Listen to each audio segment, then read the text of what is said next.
Buongiorno e ben ritrovati, rieccoci in diretta, puntuali, sono le 12 e come sempre vi terremo compagnia con una scaletta anche oggi ricca di temi, ospiti in collegamento, aggiornamenti di cronaca e poi naturalmente gli aggiornamenti sul fronte contagi e arrivano delle buone notizie, anche se naturalmente bisogna andare molto cauti, ormai lo abbiamo imparato in questi 2 anni di pandemia quando si parla di coronavirus, di Covid.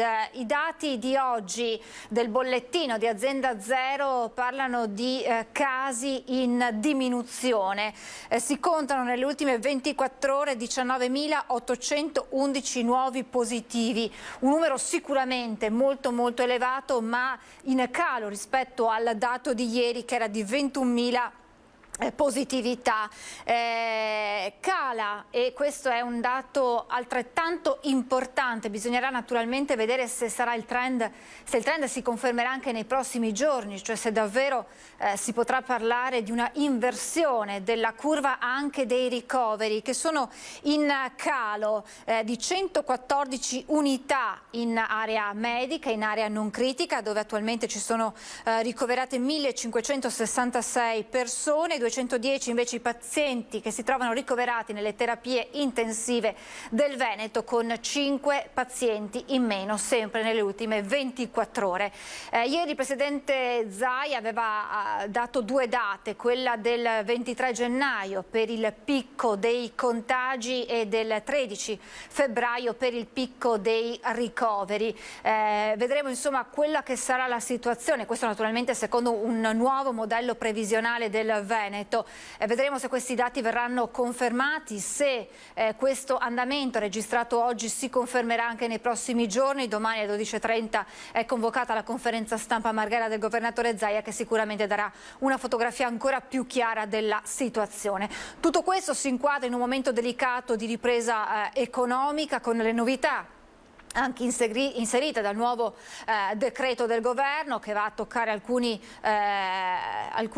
tasti proprio del mondo del lavoro, una ripresa economica che in qualche modo c'è, stanno arrivando segnali positivi. È il caso del terziario, di questo settore, del terzo settore nella Marca trevigiana, secondo l'ultimo studio dell'ente bilaterale del terziario Ebicom, che dimostra come i segnali positivi si confermino nel terzo trimestre del 2021. Vedremo se poi verrà anche questo confermato. Ne parliamo insieme al presidente di Ebicom, Adriano Bordignone. Buongiorno Presidente, grazie per essere con noi.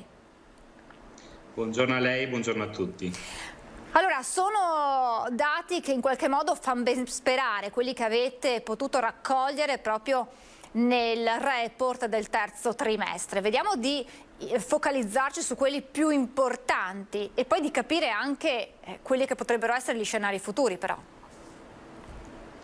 Certamente, noi come ente bilaterale del commercio, turismo e servizi della provincia di Treviso cerchiamo periodicamente di offrire alla nostra base sociale, quindi alle imprese del settore e ai lavoratori del medesimo ambito, dei quadri di lettura del processo che si sta sviluppando. E allora abbiamo presentato da poco il terzo trimestre del 2021, che ci conferma un andamento di ripresa che avevamo notato già nei precedenti report.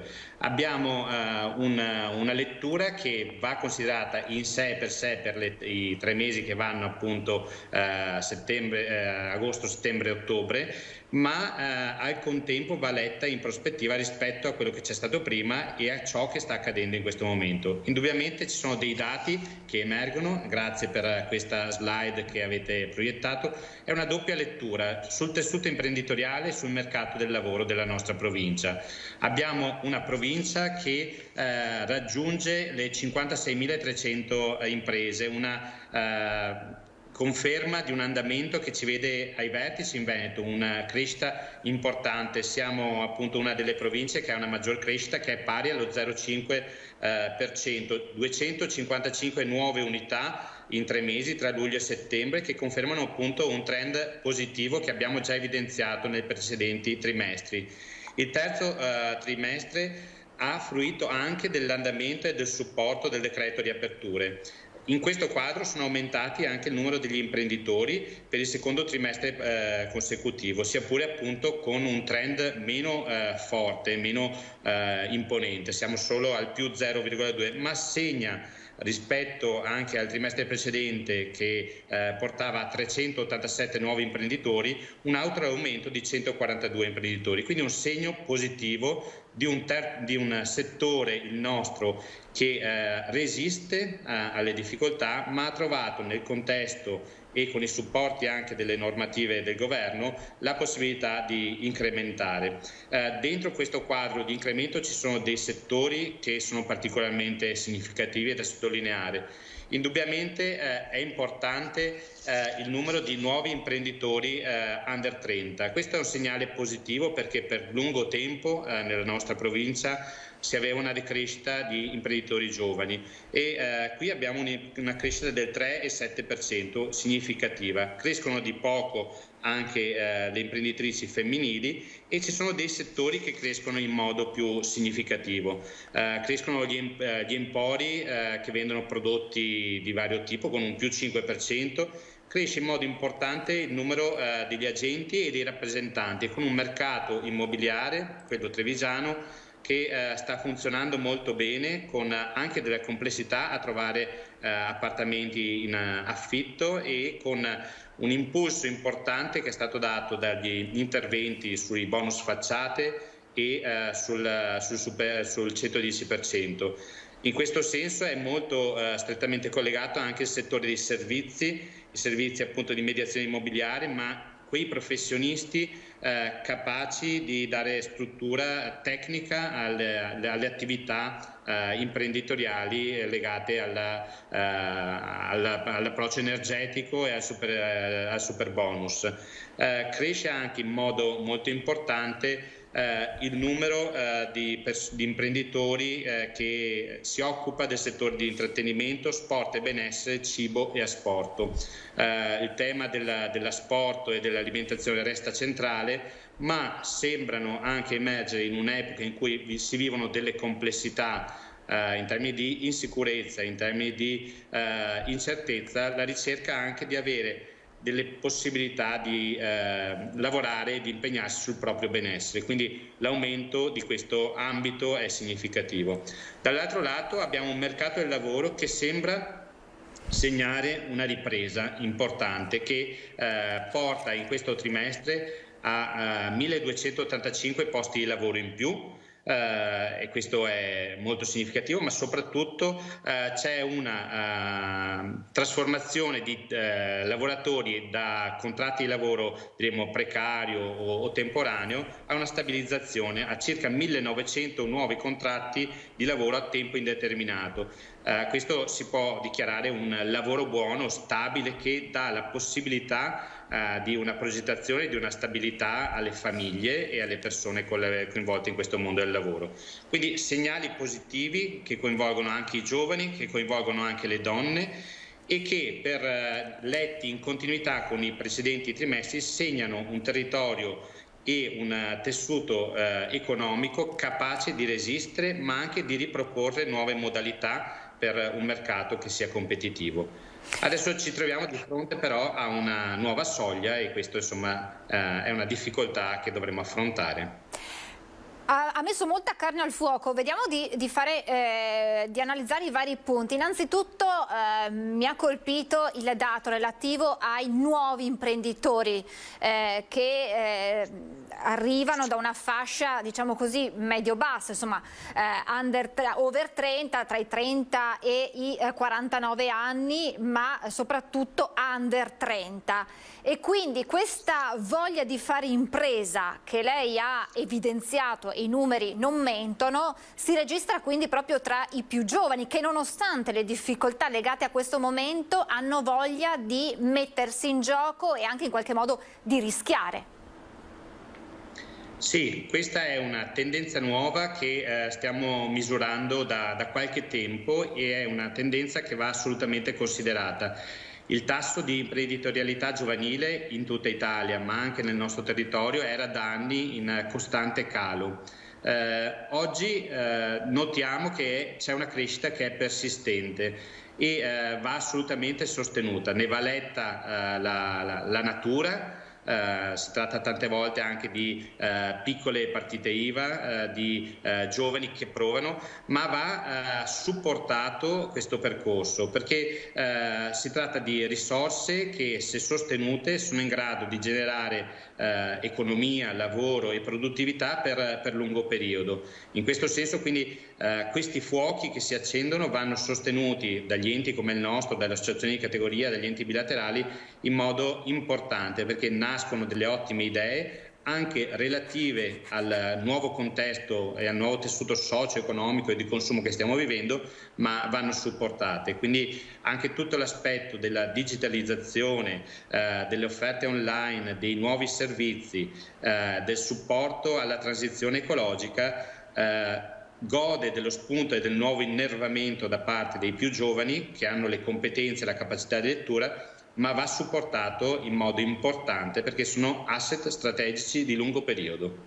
Tra i settori che lei ha sottolineato registrare un aumento, leggo mense e catering, ristorazione ambulante, cibo da sport, ma leggo anche centri per il benessere fisico, attività di intrattenimento e divertimento, settori che però in qualche modo vengono toccati, coinvolti nelle nuove restrizioni del governo per contenere l'aumento dei contagi.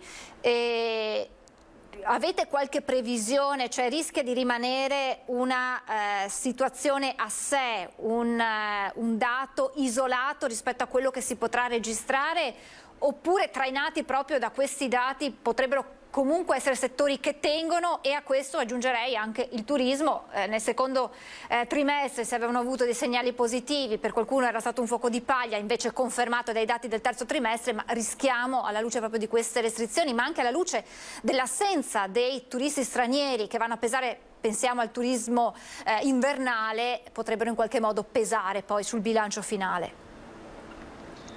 Sì, su questo va fatta una doppia lettura. Da un lato probabilmente c'è un fenomeno sociale che va letto in questi termini. In un momento in cui in modo continuativo le persone vengono stressate dalla insicurezza, dalle complessità legate alle prospettive e da alcune dinamiche di complessità, è indubbio che si riconosce la necessità di prendersi cura di se stessi, delle relazioni e del proprio benessere. Quindi alcuni tipi di servizi denotano un incremento in questo senso. Dall'altro lato però bisogna dire che alcuni di questi servizi hanno una crescita relativa rispetto ai trimestri precedenti, ma soffrono appunto di un settore che ha subito moltissimo nel corso del 2020 e del 2021. Stiamo riarrampicandoci verso dimensioni appunto che erano precedenti al Covid. Quindi si tratta di un percorso di risalita impervio, che però deve far fronte anche a delle complessità dove dobbiamo tener conto. La recrudescenza del Covid avvenuta in questi mesi, nonché la questione del costo delle risorse energetiche, sono due variabili assolutamente significative. Dentro questo quadro è indubbio che l'aspetto del turismo ha ripreso durante i periodi estivi le dinamiche degli anni precedenti, però sappiamo che il calo è importante già nelle settimane invernali, e anche nelle prossime settimane si preannunciano complessità assai rilevanti. Si tratta ora di capire se questa situazione di sospensione è destinata a continuare per tempo. Indubbiamente ci sono degli aspetti nel mondo dei contesti, nel mondo del turismo, che stanno lavorando su possibilità di vacanze brevi, esperienze di turismo localizzate, un mercato del turismo interno, offrendo garanzie importanti per gli ospiti e cercando appunto di valorizzare le risorse del territorio. Ci sono addirittura anche alcuni alberghi che stanno utilizzando le loro stanze per gli uffici, per lo smart working, per realizzare occasioni di incontro per i lavoratori. Quindi è da ripensare il modello economico anche in funzione delle prospettive che si paventano. È una ripresa che ha bisogno di un sostegno, di una fase di accompagnamento, e poi si aprono due scenari. Da una parte il ricollocamento di quella fascia di lavoratori che esce dal mercato del lavoro, ovvero gli over 50, che tra l'altro vengono colpiti in modo diretto dalle nuove misure con l'obbligo di Super Green Pass, e probabilmente sarà un aspetto da tenere in considerazione poi in un futuro bilancio. Dall'altra sostenere le nuove generazioni imprenditoriali proprio nella loro azione di neoimprenditori. Sì, in termini di lavoro e di qualità e di tipologia del lavoro abbiamo due fenomeni che dicevamo: quello dell'incremento dell'occupazione giovanile e femminile. La seconda, bisogna considerare che nel 2020 e nel 2021 aveva scontato gravemente appunto gli effetti del Covid, perché i posti di lavoro persi dalle donne in Italia e in Veneto erano stati molto elevati. Adesso, riattivandosi l'ambito dei servizi, il settore dei servizi, che è un settore a forte impatto femminile, c'è una nuova crescita. Allora, in questo senso, per quanto riguarda le donne, bisogna cercare di offrire un lavoro che sia sempre più stabile, che sia sempre più capacitante di offrire la possibilità di cogestire i tempi del lavoro e i tempi di cura e di famiglia, ma questo varrebbe anche per gli uomini. Dall'altro lato abbiamo bisogno di supportare invece i giovani nel loro inserimento lavorativo. Una delle categorie che è più in difficoltà, lo sottolineava giustamente lei, è quella degli over 35, che sono tra i soggetti che stanno scontando maggiormente questo periodo e stanno perdendo il posto di lavoro. In questo senso dobbiamo essere in grado, noi in particolare come ente bilaterale, di offrire strumenti per la riqualificazione e la ricollocazione di queste persone, perché il mercato del lavoro cambia e è necessario dare opportunità a queste persone di rientrare rapidamente, e questa è una delle sfide che avremo di fronte nei prossimi mesi.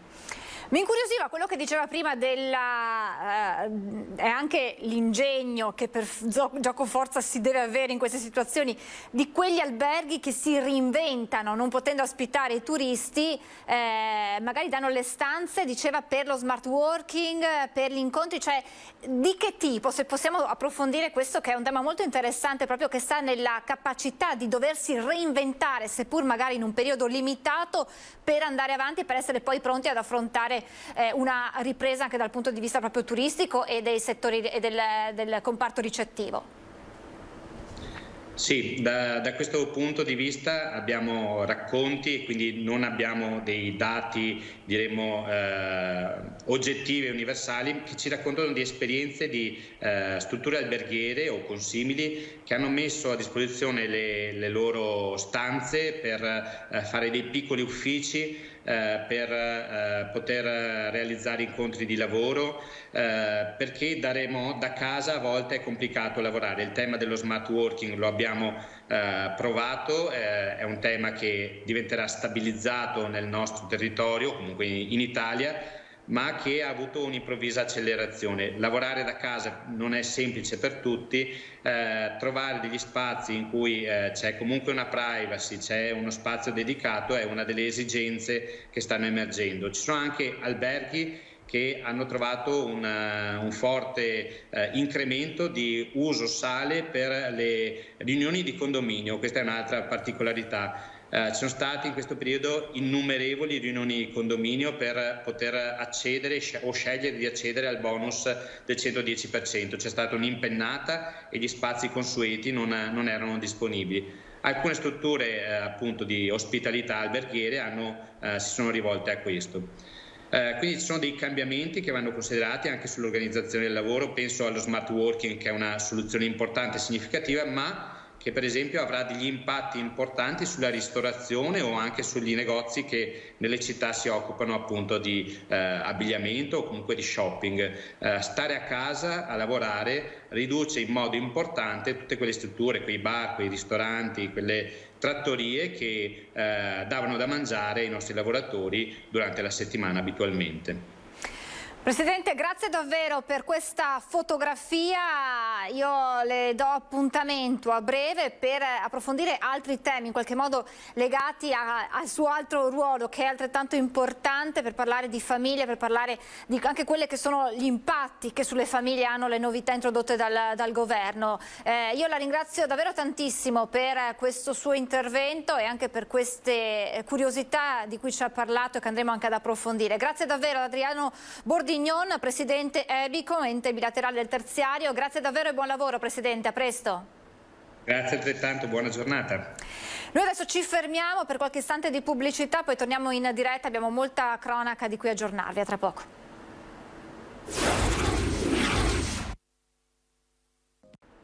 Rieccoci in diretta, alcune notizie di cronaca. Partiamo dal devastante incendio scoppiato all'alba di oggi in un magazzino edile di ferramenta a Bibione, nel comune di San Michele al Tagliamento. Dalle 5:30 i vigili del fuoco sono al lavoro con 26 operatori, 4 autopompe, 3 autobotti, di cui una chilolitrica, un'autoscala e il carro NBCR, nucleare biologico chimico radiologico.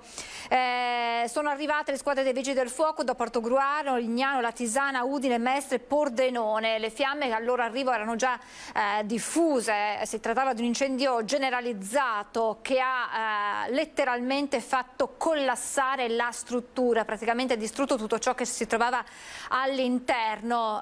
Le fiamme sono state poi domate poco tempo fa, eccole qui, vedete infatti l'incendio è stato spento, ci sono ancora dei piccoli focolai all'interno ma la situazione è sotto controllo, nessuno fortunatamente è rimasto ferito. Sul posto anche la polizia locale, il sindaco di San Michele al Tagliamento e il personale dell'ARPAV. Indagini in corso da parte dei tecnici dei vigili del fuoco per stabilire le cause di questo devastante rogo. E i vigili del fuoco al lavoro invece ieri pomeriggio in un'azienda nel Veronese, esattamente nel comune di Colognola ai Colli, per una perdita di ammoniaca da un circuito di refrigerazione all'interno di un'azienda.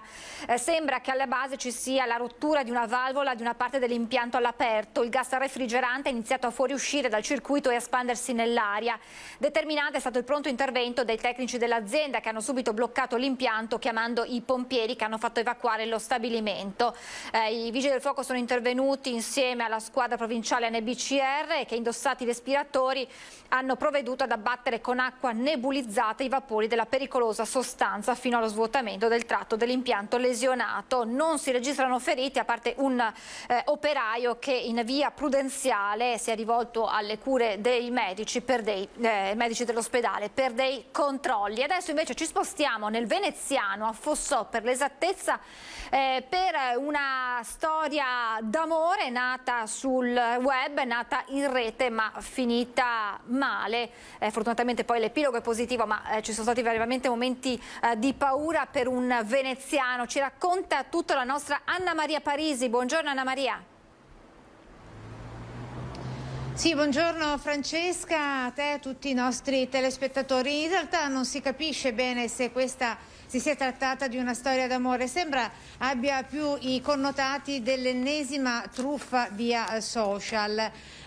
Truffa che sembra sia stata perpetrata ai danni di un notissimo imprenditore di qua del paese, di Fossò, 7.000 e più anime della riviera, lungo la riviera del Brenta. Il nome di questo imprenditore, 67enne, è Claudio Formenton, uomo che qui la comunità descrive un uomo tutto casa, lavoro e chiesa. E a proposito di chiesa, non a caso facciamo il collegamento con la chiesa parrocchiale alle nostre spalle, perché c'è un particolare che lo riguarda. Sembra che comunque anche il prete si è intervenuto in questa vicenda, che però, facendo un passo indietro, ci riporta al mese a novembre dell'anno scorso. Sentiamo intanto le campane che il prete sta facendo suonare, vista l'ora del pranzo. È successo a novembre dell'anno scorso, il 25 novembre, Claudio Formenton decide di partire per quella che sembra essere una missione umanitaria. E quindi prende il biglietto aereo e si dirige in Africa, dove? In Costa d'Avorio. Dice così che alla famiglia che va per questa missione umanitaria si prende una settimana di ferie, però una volta che arriva sul posto, ai familiari, alla moglie, arriva una telefonata in cui viene chiesto un riscatto.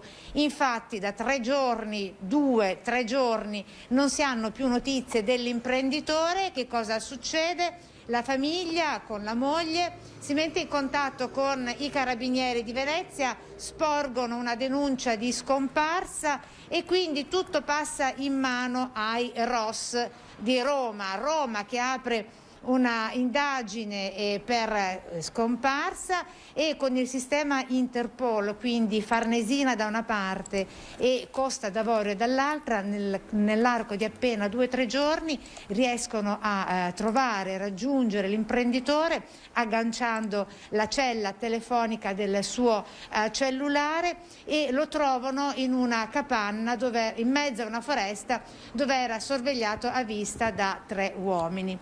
Tutto bene, torna a casa. In realtà questo è accaduto, appunto, ripeto, a novembre dell'anno scorso, a fine novembre, tra il 25 e il 27. Lui è stato prigioniero, è stato rapito per 3 giorni, quindi rientra a casa a fine novembre, primi di dicembre.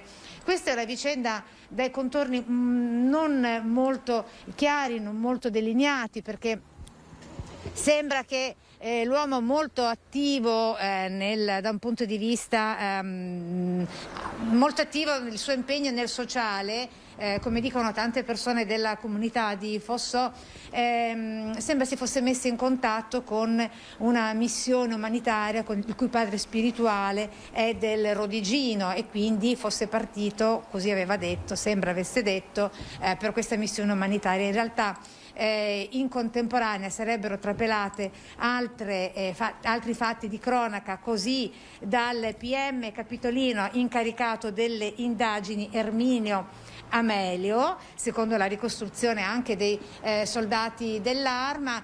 Sembra che invece lui avesse conosciuto via social una ragazza di 20 anni della Costa d'Avorio, il cui nome, sedicente nome, sarebbe Olivia Martens, una ragazza di 20 anni, che gli aveva chiesto, insomma, gli avrebbe chiesto un aiuto economico per dei guai giudiziari, aiuto che non è arrivato, però lui ha preso il biglietto aereo ed è partito. Ecco, questo è un po' il sunto di questa vicenda. Ora, su questa vicenda non interviene la famiglia, che non vuole dire più di quanto non sia già stato detto. Ci hanno comunicato ai carabinieri incaricati delle indagini, che sono i ROS di Roma.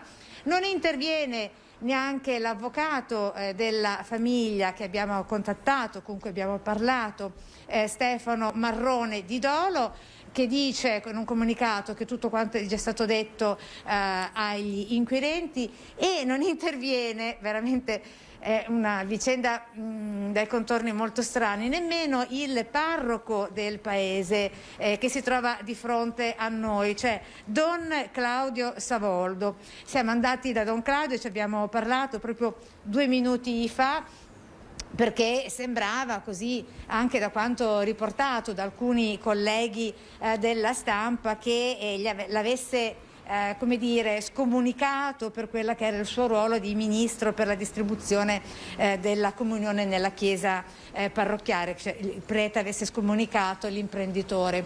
In realtà ci dice il prete che così non è, però altro non ha aggiunto, facendoci proprio così fisicamente questo segno, invitandoci quindi ad uscire dopo che ci aveva fatto entrare in canonica. Naturalmente anche il sindaco interpellato Alberto Baratta dice che non vuole intervenire su questa vicenda, dai contorni veramente molto poco chiari, però i fatti sono questi e riportati, ripeto, dopo aver sentito sia i carabinieri dell'Arma che il PM capitolino incaricato delle indagini. Insomma, una vicenda che vede comunque tutta la comunità di Fossò che ne sta parlando, perché qui siamo 4 case, il forno, la chiesa e il municipio. Abbiamo parlato un po' con la gente che era in attesa di prendere il pane nel forno e insomma sono tutti molto curiosi, anche un po' perplessi per questa vicenda. Vero è che sempre sappiamo quante siano le truffe dietro ai social, sappiamo bene che non sempre c'è chi dice di essere dall'altra parte dello schermo. Francesca. Grazie davvero ad Anna Maria Parisi per questa storia. Naturalmente ora saranno le forze dell'ordine, gli inquirenti a fare chiarezza su quanto accaduto. Grazie davvero ad Anna Maria Parisi e buon lavoro. Buon lavoro. E adesso torniamo a parlare di economia, andiamo dal presidente di Ascom Confcommercio Belluno, Paolo Doglioni. Buongiorno Presidente, ben ritrovato. Buongiorno a voi. Allora Presidente, iniziamo a parlare di un tema che si fa sempre più forte ed è quello del caro energia elettrica, perché probabilmente alla luce della grave situazione che stiamo vivendo dal punto di vista sanitario sta passando in secondo piano quello che sarà il peso che andrà a ripercuotersi non solo nelle casse delle famiglie ma anche e soprattutto per le aziende, ancora di più per chi opera in montagna dove il clima sappiamo essere tutt'altro che mite. Quali sono le previsioni per voi e i timori soprattutto che state registrando?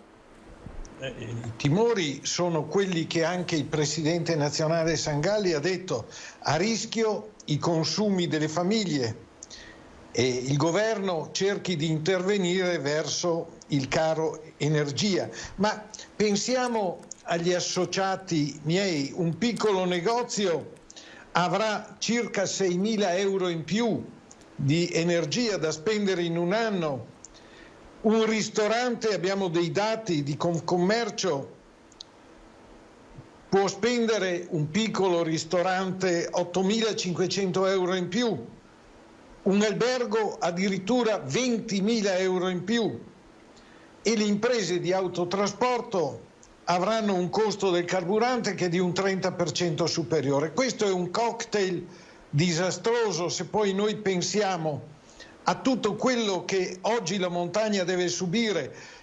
La montagna sta subendo le difficoltà di non arrivo di clienti dall'estero e lo sappiamo, questo non arrivo è dovuto sempre alla pandemia. E poi un grave problema che abbiamo avuto nel periodo di Natale, perché molte attività di ricezione sono state bloccate perché o il titolare o qualcuno che ci lavorava era positivo. E questo che cosa vuol dire? Vuol dire merce deperibile da buttare, merce alimentare magari anche stoccata nei frigoriferi che comunque non verrà utilizzata per il calo del lavoro. Un problema con il personale, perché oggi il personale che era stato assunto per il periodo natalizio torna in forza perché si è negativizzato e a questo punto non c'è, sembra però che debba arrivare una cassa integrazione, cioè questo cocktail che da 2 anni l'attività della montagna, ma tutte le attività commerciali e di turismo stanno sopportando, veramente sta pesando molto, I nostri associati stanno soffrendo in una maniera che credo nessuna altra categoria sta soffrendo come loro. Che cosa si rischia, Presidente? Quali sono gli scenari, le possibili prospettive che questa situazione, questo cocktail di cui lei ha parlato apre? Beh, il cocktail è un cocktail velenoso quando uno non ce la fa più chiude, ma è l'intera filiera, perché se chiude per mancanza di risorse vuol dire che i fornitori, vuol dire che chi ci lavora, tutti quanti avranno dei problemi, e quindi è tutta la filiera, tutta l'economia che ne sta soffrendo, e questo è grave. Ecco perché mi sono permesso di mandare agli parlamentari bellunesi una lettera proprio sollecitando un certo aiuto, un fondo montagna che vada ad associarsi a quella che è stata la campagna da sempre, io lo dico, molto positiva dei vaccini. La gente si deve vaccinare, non c'è niente da fare.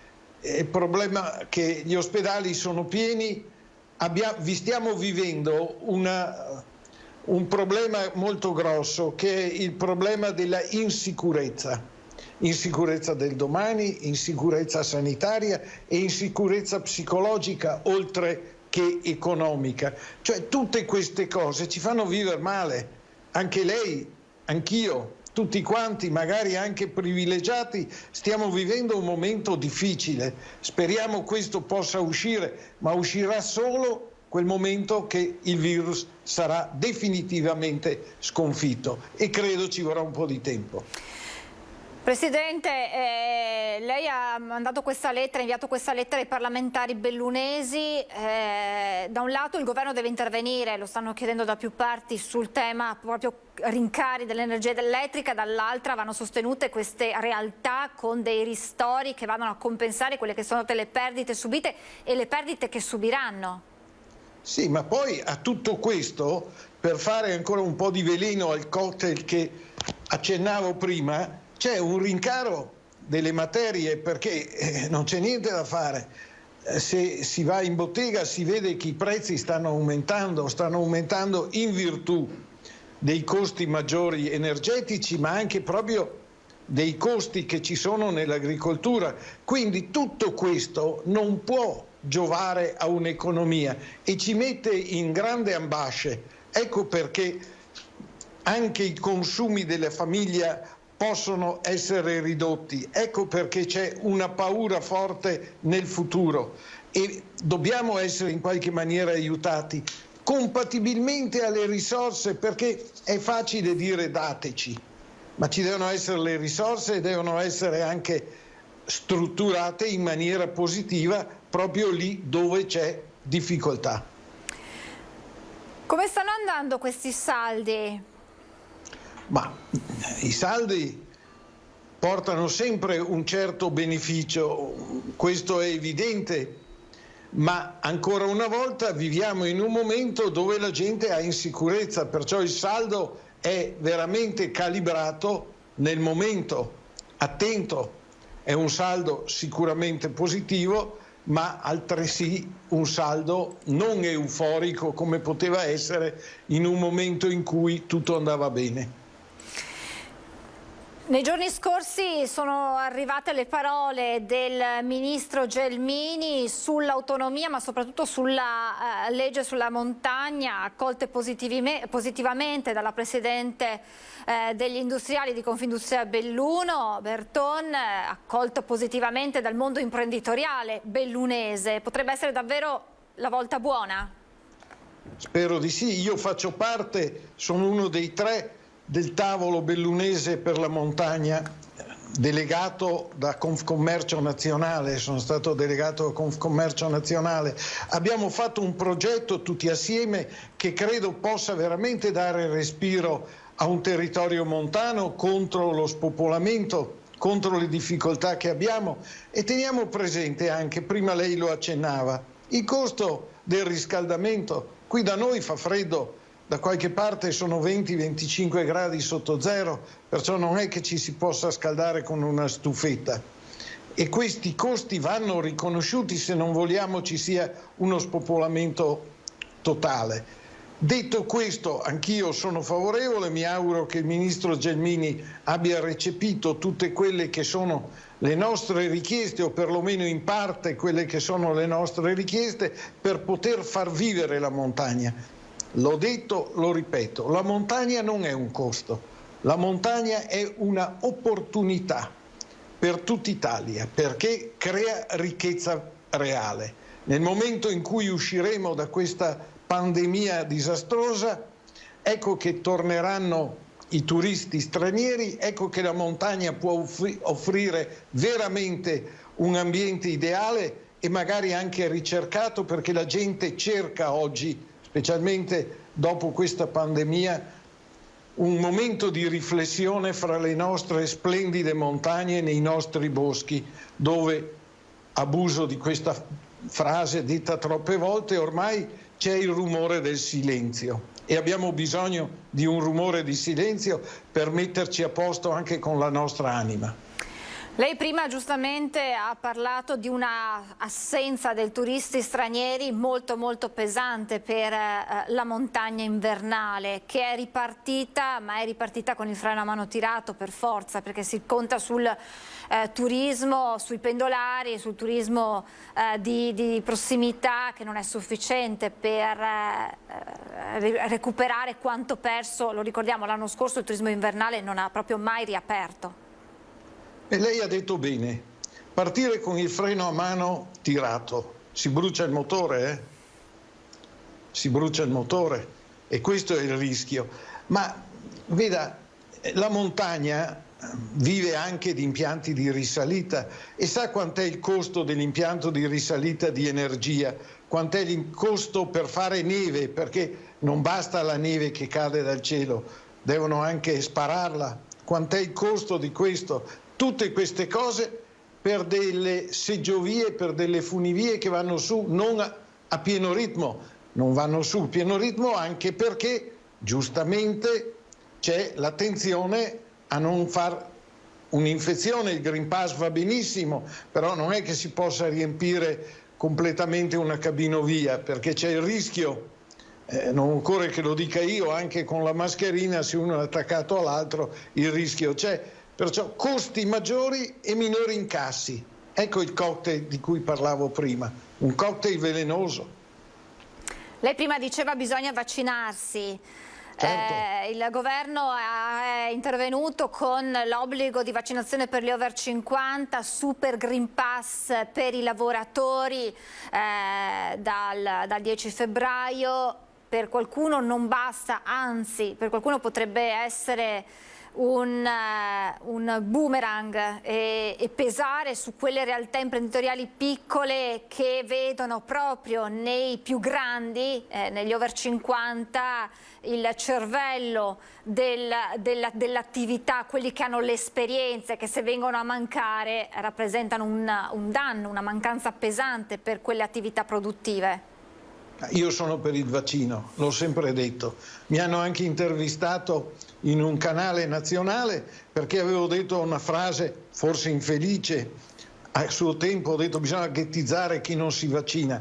La frase era infelice ma era provocatoria e non c'è strada, insomma. O vogliamo così, la libertà la vogliamo tutti. La licenza è un'altra cosa. La licenza è nel momento in cui uno mi infetta, mi fa finire in ospedale e magari anche morire.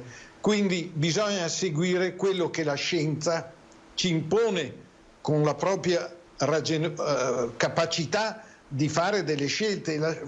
La scienza, nessuno di noi, o perlomeno io, e non credo neanche lei, è medico o virologo, dobbiamo affidarci a loro. Quando lei prende una pastiglia, va a guardare qual è la composizione chimica? No, questo è evidente. Non capisco, uno si improvvisa virologo senza aver mai studiato né medicina né niente e non ha mai preso medicine. Quando era l'aspirina, uno sa che cosa c'è dentro? Boh, io non lo so. Nemmeno io. Però... Vede? Presidente, quindi questa misura, questo obbligo di Super Green Pass per gli over 50 non è sufficiente? Ma io non lo so se è sufficiente. Io credo e spero, perché sono sempre positivo, sono ottimista di natura. Io spero che uscendo poi dalla fase invernale più fredda cominci a esserci anche una situazione migliore dal punto di vista proprio del virus, in quanto mi dicono, si sente che questo virus respiratorio viene meno col caldo, perciò speriamo di ancora avere qualche mese. Poi moltissimi sono vaccinati, qualcuno che non si è vaccinato si è contaminato, magari è guarito, e a questo punto speriamo di poter uscire e di, come diceva Dante, rivedere le stelle. Ce lo auguriamo davvero tutti, bisogna essere positivi, è un termine che in questo momento non va molto bene, quindi come ha detto lei, ottimisti per il futuro. Grazie davvero al presidente di Ascom Confcommercio Belluno, Paolo Doglioni, grazie davvero Presidente per il suo intervento e torneremo ad aggiornarci presto con lei. Buon lavoro. Grazie a voi e buona giornata. Grazie.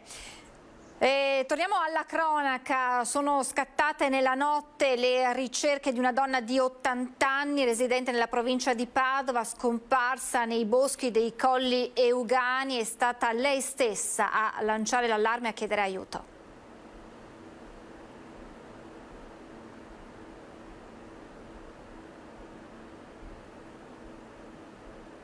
La stanno cercando in forze carabinieri, vigili del fuoco, protezione civile. In volo si è alzato nella notte anche l'elicottero dei carabinieri e adesso sta operando quello dei vigili del fuoco. È stata lei stessa, una donna di 80 anni residente nel Padovano, a chiamare nella tarda serata di martedì il 112. Sono in auto, ho preso una strada di campagna nei colli e mi sono persa. Questa è la telefonata aggiunta ai carabinieri. Confusa, la signora non è riuscita a spiegare all'operatore dove si trovasse. Grazie alla posizione della cella telefonica, le ricerche si sono concentrate in una zona boschiva tra Teolo, Galzignano Terme e Torreglia. Per ora dell'anziana nessuna traccia. Non è stata trovata ancora neppure l'auto, una Toyota Yaris rossa. I carabinieri non stanno diffondendo la sua identità in questo momento. Chiunque potesse avere notizie è pregato di contattare le forze dell'ordine. E adesso invece andiamo a Vicenza con la nostra Luisa Bertini che ci parla di un'importante operazione, tanti gli scenari che si stanno aprendo dalle indagini della Guardia di Finanza di Schio. Buongiorno Luisa. Sì, buongiorno a te, buongiorno ai nostri telespettatori. Importante operazione della Guardia di Finanza di Schio che riguarda anche un tema molto delicato perché parliamo di sfruttamento del lavoro, perché a denunciare la gravità della cosa dei lavoratori moldavi che lavoravano con turni massacranti fino a 15 ore al giorno, senza pause, senza aver i riposi settimanali. Gran parte degli stipendi era anche in nero proprio per occultare gli effettivi orari di lavoro, e il tutto sotto la costante minaccia dei licenziamenti. Si tratta di alcuni dipendenti di nazionalità moldava che appunto si sono rivolti alle Fiamme Gialle, erano formalmente inquadrati all'interno di una cooperativa e di una SRL con sede in Lombardia, ma di fatto impiegati all'interno di una società del Vicentino, Aposina, attiva nel settore dell'imbottigliamento di acqua minerale e di bibite analcoliche, con la complicità di un caporale moldavo, quindi un connazionale.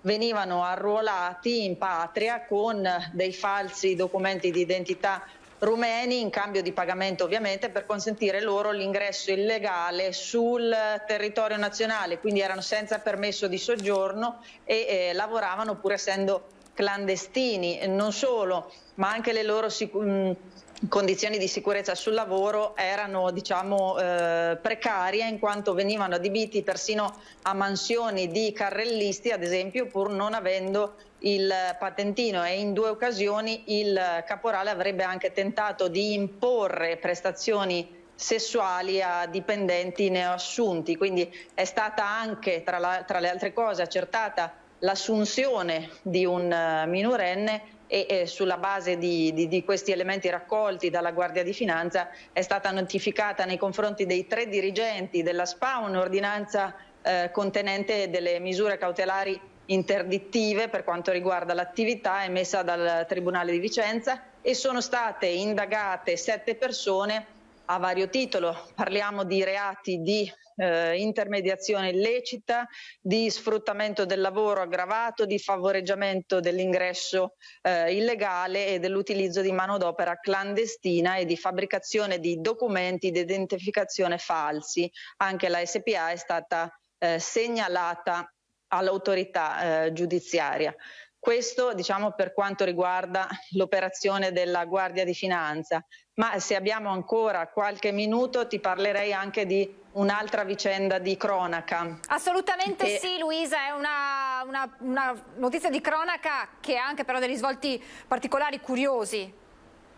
Sì, curiosi e diciamo un retroscena anche abbastanza inquietante, perché a Castelgomberto, quindi sempre in provincia di Vicenza, sono state ritrovate delle carcasse di maiale abbandonate lungo via Castellare. Il ritrovamento è stato fatto qualche giorno fa, tra l'altro dalla famiglia, da un bambino di questa famiglia che stava passeggiando in una zona che tra l'altro a livello paesaggistico è anche molto bella, molto interessante.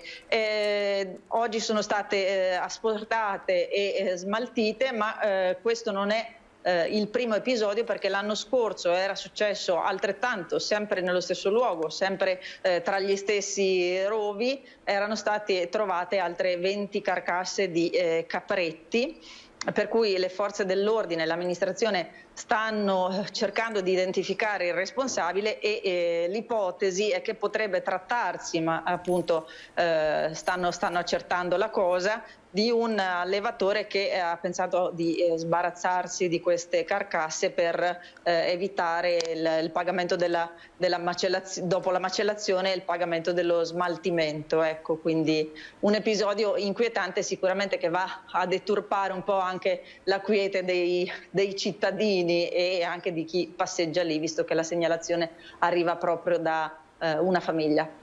Assolutamente sì, grazie davvero Luisa, grazie per questi aggiornamenti da Vicenza, buon lavoro. Grazie. Grazie a Luisa Bertini. Un'altra notizia di cronaca che arriva dalla Trevigiano, dove un 22enne è stato denunciato dai carabinieri per furto, perché è trovato in possesso di un tablet che poche ore prima un imprenditore aveva smarrito lasciandolo posato sul tettuccio della propria auto e facendolo poi cadere naturalmente una volta messa in movimento la vettura. A raccogliere da terra il dispositivo sarebbe stato appunto il giovane, appena sceso da un autobus che, visto a terra l'apparecchio, lo ha preso con sé, ma anziché avvertire le forze dell'ordine lo ha portato a casa per ripararlo. Il tablet però è stato geolocalizzato dai militari dell'Arma grazie all'applicazione installata dal proprietario del dispositivo, che ha consentito loro di ricavare le coordinate geografiche precise del luogo in cui si trovava. E adesso torniamo a parlare di un tema che abbiamo affrontato ieri nel corso dei nostri telegiornali e che sta montando in questi giorni dopo l'allarme lanciato per prima dalla Confartigianato Marca Trevigiana, ma ora interviene anche la CNA del Veneto. Altre associazioni stanno sollevando la questione del mancato finanziamento da parte del governo del fondo INPS, che equipara la quarantena fiduciaria o isolamento, per capirci quelle a cui si va incontro nel momento in cui si viene a contatto con una persona positiva, appunto, che equiparava questa condizione alla malattia. Viene meno questo, cosa succede? Che chi si trova dunque in quarantena fiduciaria deve sfruttare le proprie ore di ferie, di permessi o di recupero ore lavorate. Ne abbiamo parlato ieri con il direttore dell'INPS Veneto, ma ora andiamo ancora più nello specifico per fare proprio chiarezza e anche con qualche esempio magari pratico per i nostri telespettatori. Come sempre grazie per essere con noi al direttore dell'INPS del Veneto, Antonio Pone. Ben ritrovato, direttore. Grazie a voi e un saluto agli ascoltatori. Allora, mi corregga se ho detto qualche inesattezza. Allora, specifichiamo che per quei cittadini positivi che si trovano in quarantena, naturalmente la malattia viene riconosciuta con certificato medico. È corretto, direttore?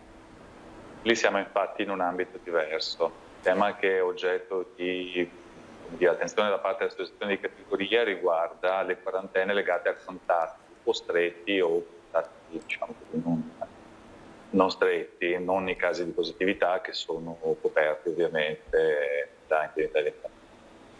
Succede che questi fondi erano stati finanziati fino alla fine di dicembre 2021, dal 1° gennaio del 2022 non è più arrivato il rifinanziamento e dunque non ci sono più questi fondi a disposizione. Sappiamo anche che è cambiata quella che è la gestione delle quarantene, che sono state riviste alla luce della campagna vaccinale, quindi sappiamo che la quarantena fiduciaria interessa quei cittadini che hanno completato il ciclo vaccinale da più di 120 giorni, da chi è guarito da più di 4 mesi, chi non ha fatto ancora la dose booster. C'è ancora una fetta di popolazione in questa situazione che si trova dal 1° gennaio in che situazione, direttore? Allora, la situazione è questa. La situazione che stiamo vivendo adesso ha un precedente, che è un precedente risalente a quest'autunno. Anche quest'autunno era accaduto che i fondi per il finanziamento delle quarantene si esaurissero, peraltro la copertura anche sotto un profilo temporale andava fino a una certa data e abbiamo iniziato sostanzialmente l'autunno senza la copertura. Il governo intervenne, nel caso italiano si tratta di scelte ovviamente del governo e non ovviamente autonome dell'INPS. Una volta finanziata la misura la mette in pagamento, quindi diciamo, noi diamo semplicemente attuazione. Dicevo, il governo all'epoca scelse, anche perché ci fu un forte intervento dei sindacati in particolare, ma anche delle associazioni datoriali, di rifinanziare la misura e si intervenne retroattivamente, nel senso che cos'era successo? In assenza di copertura per le quarantene, i lavoratori che stavano a casa e le aziende d'intesa avevano coperto quelle giornate non lavorate o con ferie o con permessi retribuiti, che poi sono stati convertiti in congedo Covid, diciamo in una forma appunto di malattia remunerata, retribuita, una volta che il rifinanziamento è avvenuto. Quindi da questo punto di vista, diciamo così, abbiamo questo precedente che però non costituisce necessariamente uno scenario che si andrà a ripetere. Perché? Perché sono cambiate alcune condizioni.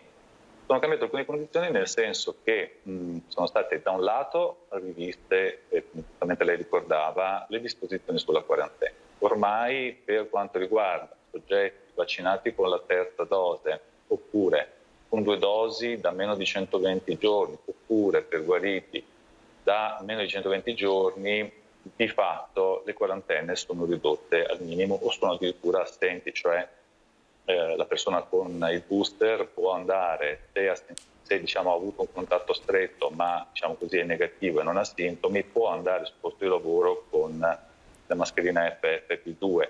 Tutto questo non c'era in autunno, no? Quindi un primo tema è che le quarantene per quanto riguarda i soggetti vaccinati o guariti sono ormai ridotte sostanzialmente al minimo. Diverso è il discorso per quanto riguarda i soggetti non vaccinati, ma qui è evidente che tutto questo si colloca all'interno di un quadro più ampio di sfavore per i soggetti non vaccinati, lavoratori compresi, e quindi la scelta del governo di non finanziare la misura è anche una scelta nel senso di non intervenire mettendo risorse pubbliche per il finanziamento di una misura, appunto la quarantena, laddove questa sarebbe potuta essere evitata attraverso una scelta di vaccinazione operata da parte del lavoratore.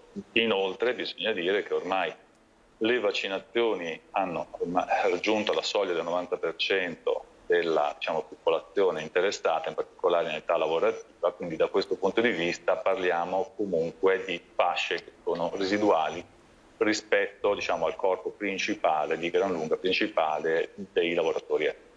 Quindi un primo tema importante è questo, cioè il fatto che le quarantene in questo momento per i vaccinati sono di fatto o assenti o comunque ridotte a seconda delle singole situazioni. Anche per i soggetti vaccinati positivi eccetera eccetera si sta a casa in giorni molto ridotti, ma abbiamo detto lì c'è un altro tema, perché quello della malattia.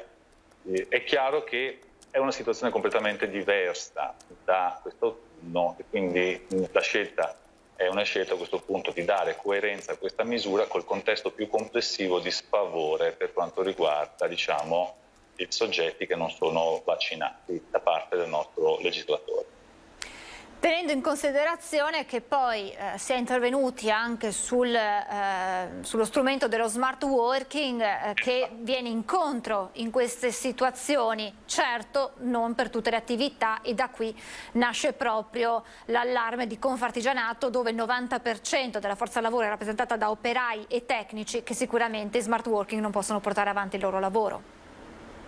Infatti questo è un ulteriore elemento che il governo, come dire, ha voluto inserire per dare coerenza al mancato di finanziamento. Da un lato abbatto molto le quarantene e a questo punto ne tengo conto anche sotto il profilo del finanziamento della misura, nel senso che il soggetto che è vaccinato, abbiamo detto, di fatto, se negativo e se sintomatico può andare a lavorare, quindi di fatto il problema viene meno. Dall'altro lato c'è sempre la possibilità per il datore di lavoro di inserire il dipendente in smart working ove la possibilità vi sia in relazione al tipo di attività svolta, e quindi questo è un ulteriore elemento che va a ridurre le platee potenzialmente interessate dalla copertura di un periodo svolto in quarantena. Quindi parliamo sostanzialmente dei non vaccinati e dei non vaccinati che non possono essere posti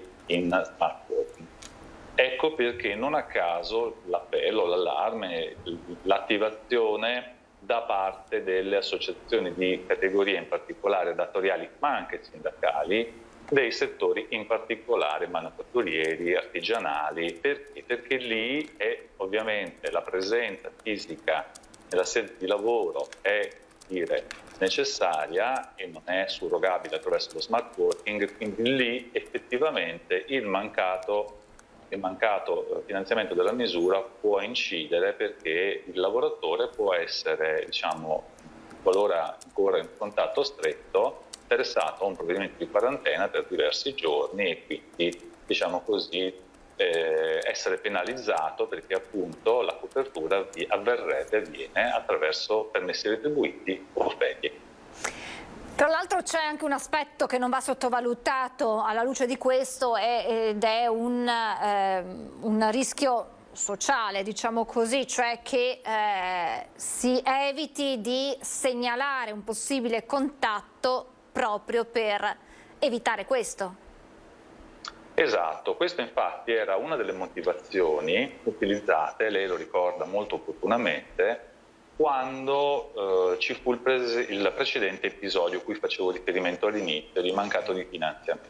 Quest'autunno uno degli argomenti che giustificò e furono utilizzati per decidere di rifinanziare la misura delle quarantene è stato proprio legato all'esigenza di prevenire comportamenti, chiamiamoli opportunistici, del tipo: se io segnalo che ho un contatto stretto, sono costretto a rimanere a casa, se rimango a casa devo spendere giorni di ferie o di permessi retribuiti che avevo accumulato e che vorrei destinare alle vacanze e ad altre attività, risultato non lo segnalo e la persona, come dire, va in giro pur avendo avuto un contatto stretto e potenzialmente andando a contagiare altri.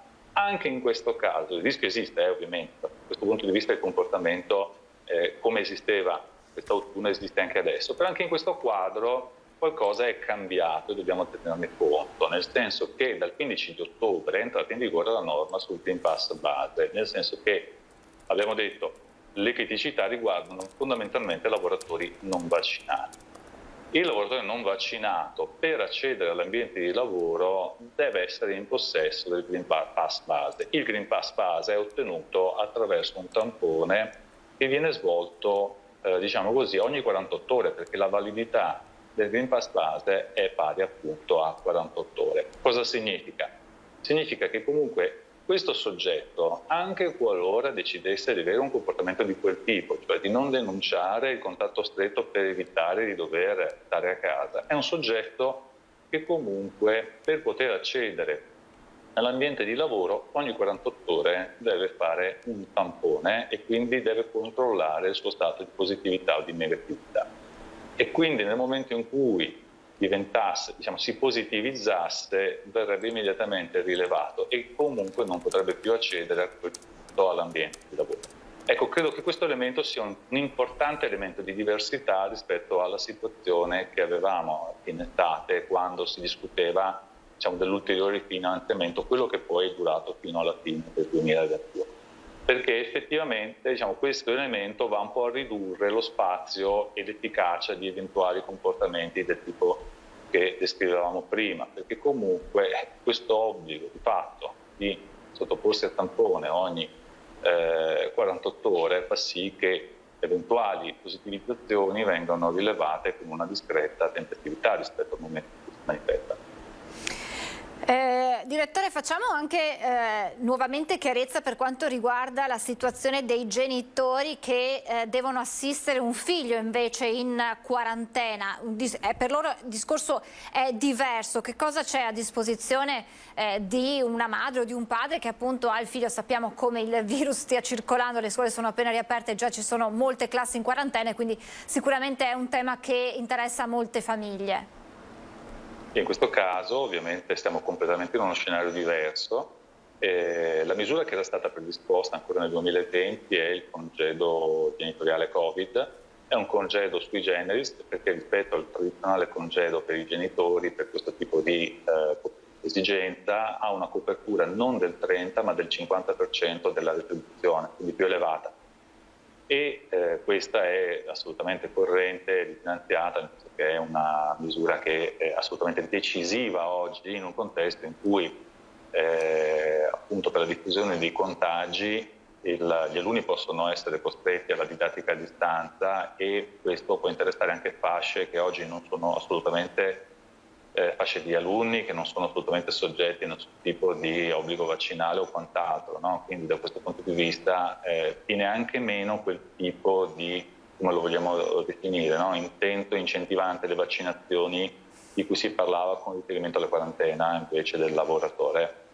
Quindi da questo punto di vista assoluta serenità, nel senso che i congedi sono operativi, sono finanziati, sono richiedibili come sono stati richiesti in passato con le stesse modalità, quindi molto semplificate, e sia sul portale INPS sia attraverso gli enti di patronato in generale, quindi abbastanza semplice e molti genitori ne hanno fruito. In Veneto parliamo, con riferimento all'anno scorso, un volume di congedi richiesto di poco inferiore alle 50.000 unità, quindi comunque significa un contesto più tranquillo di quello che stiamo vivendo adesso, numeri comunque già significativi ed importanti. Quindi quella misura c'è e diamo serenità ai genitori, particolarmente in un periodo come questo dove tutti noi conosciamo qualcuno che è a casa in DAD, no? Quindi da questo punto di vista almeno su questo possiamo dare assolutamente serenità. Io ritengo si possa dare serenità anche sul tema precedente per le ragioni che stavo spiegando.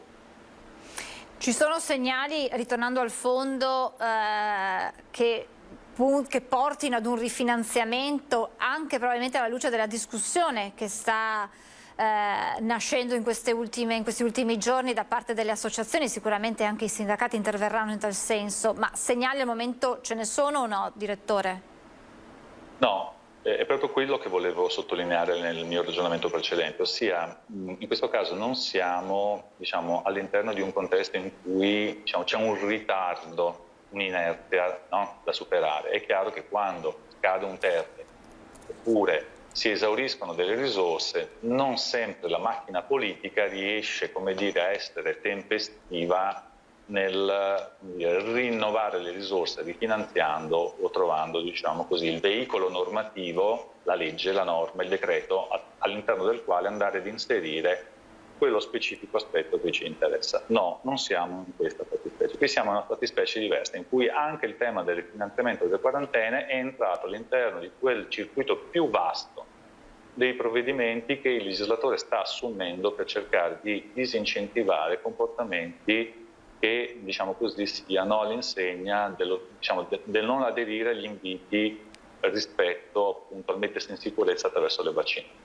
no? Quindi qui c'è una scelta che è una scelta di carattere diverso e, come dicevo, c'è anche una riduzione delle platee interessate. I soggetti effettivamente interessati sono solo i non vaccinati e tra i non vaccinati quelli non adibibili a smart working.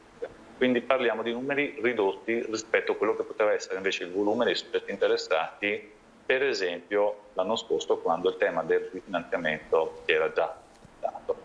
I sindacati hanno posto questo tema al governo già un paio di giorni fa con forza. Un paio di giorni fa è sostanzialmente stata la ripresa generale dopo, diciamo, le festività natalizie, quindi non a caso questo tema è stato subito posto all'agenda del governo. Ieri si sono mosse con una forza associazioni datoriali, ieri Confartigianato qui a livello locale, Veneto, oggi CNA. Sicuramente questo creerà una discussione, però diciamo così, per i motivi che dicevo prima, ritengo che questa scelta del governo possa restare ferma per, diciamo così, coerenza con l'insieme delle misure assunte sia nel decreto, diciamo così, della vigilia di Natale, sia nel Consiglio dei Ministri del 5 di gennaio. Ovviamente non posso escludere che invece ci sia un ripensamento, però lo ritengo sinceramente piuttosto poco probabile. È stato molto chiaro. Io dico sempre che il tempo che lei ci dedica è sempre prezioso perché serve a chi ci guarda da casa, e infatti dalla redazione mi segnalano la telefonata di una nostra telespettatrice, è un insegnante di scuola delle elementari, si trova in questo momento a casa per assistere il figlio che invece è positivo. Lei non è positiva, ha appena fatto anche la dose booster. Per questa insegnante che cosa accade? Siamo nel settore pubblico. E qui si mischiano due cose diverse, nel senso che da un lato se il figlio è a casa e c'è la necessità di prestare assistenza, lì c'è il congedo, diciamo quello che abbiamo definito congedo parentale al 50%, no? Congedo per i figli. Se invece, perché se ho capito bene il caso, il figlio è a casa in DAD, non è il figlio è positivo. Il figlio è positivo, sì. Okay. Allora, in teoria, se la persona che ha fatto il booster è asintomatica, tecnicamente può andare al lavoro con la mascherina FFP2, quindi tecnicamente non è soggetta al regime di quarantena. Però se deve stare a casa per assistere il figlio, perché il figlio è minorenne, deve comunque assistere, può far ricorso al congedo. Al congedo, come dicevo prima, no? Quindi quello che avevo capito che il figlio era in DAD, no? No, il figlio è positivo. Perfetto, allora da questo punto di vista può chiedere il congedo Covid, quello per il genitore, retribuito al 50%, e invece se si fosse trattato, cioè usiamolo come esempio, se fosse trattato semplicemente di un contatto stretto con una persona positiva, tra virgolette, in generale, che non necessita assistenza, pensiamo al coniuge della signora, per intenderci, la signora sarebbe potuta andare a lavorare avendo fatto il booster e naturalmente con l'obbligo di indossare sul posto di lavoro la mascherina FFP2. Non so se ci può dare una conferma anche di questo. Per quanto riguarda i lavoratori della pubblica amministrazione positivi, quindi con tampone positivo per Covid, ma asintomatici, quindi che stanno bene, è possibile ricorrere allo smart working laddove il lavoratore voglia? Sì, assolutamente sì, nel senso che diciamo così, da questo punto di vista il lavoratore, questo però diciamo riguarda comunque lavoratori pubblici e privati indistintamente, perché lo smart working come modalità sia per la gestione di eventuali periodi, diciamo così, di assistenza, sia per quanto riguarda la gestione di periodi, come dire, di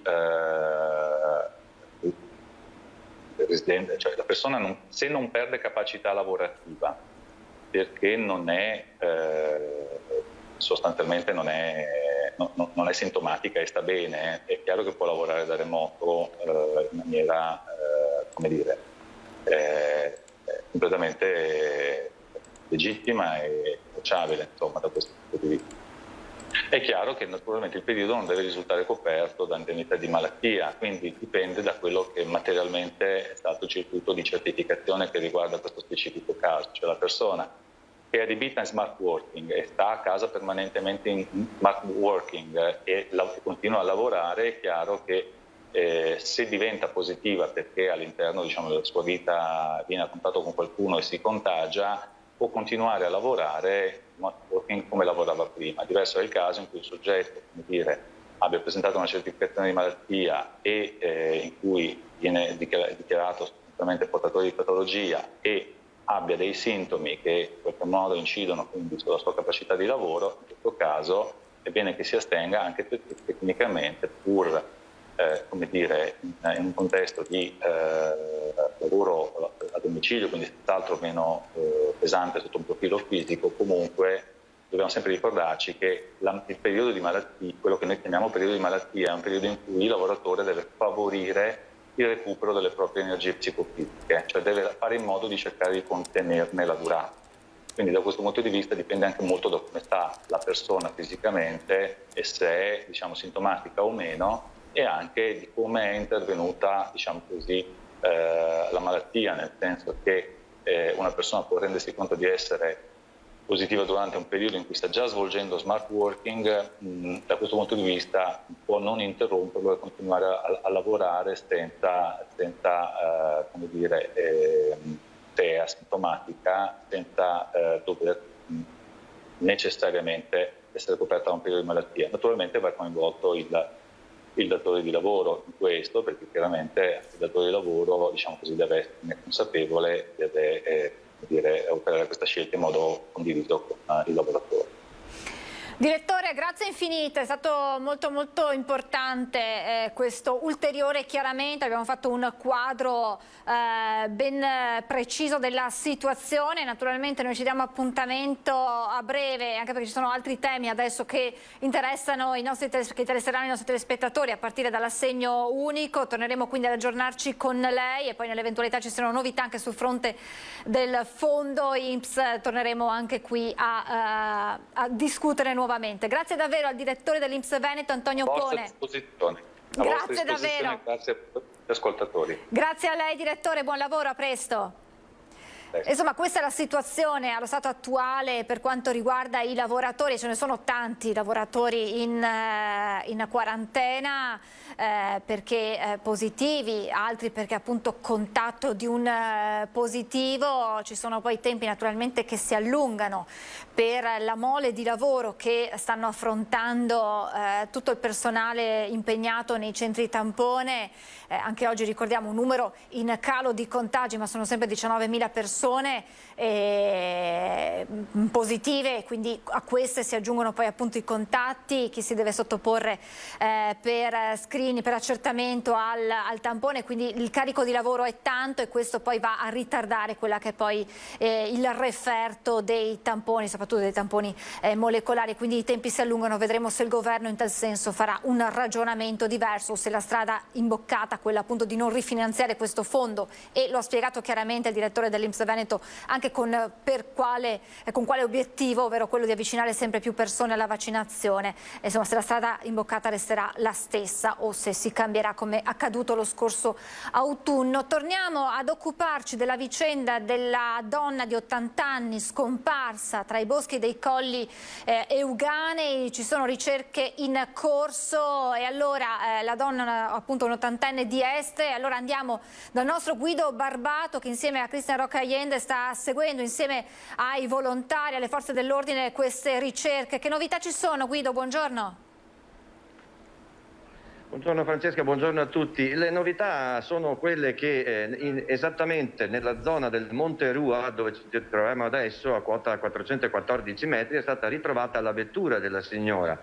In un sentiero davvero, in una posizione davvero molto strana, perché la signora ha abbandonato a un certo punto, forse complice l'oscurità, forse le basse temperature di questa notte, la strada asfaltata, non illuminata, ovviamente sulla cima di questo dei Colli Euganei, appunto il Monte Rua, e ha girato a sinistra all'improvviso e ha imboccato un sentiero sterrato in discesa, una cosa da mountain bike, cioè una cosa che l'automobile, a meno che non abbia un 4x4, ma forse anche col 4x4 affronterebbe con grande difficoltà. Si è trovata in discesa su un sentiero che le trascinava giù il mezzo, poi a un certo punto sono comparsi i massi e le piante e l'auto si è fermata da sé.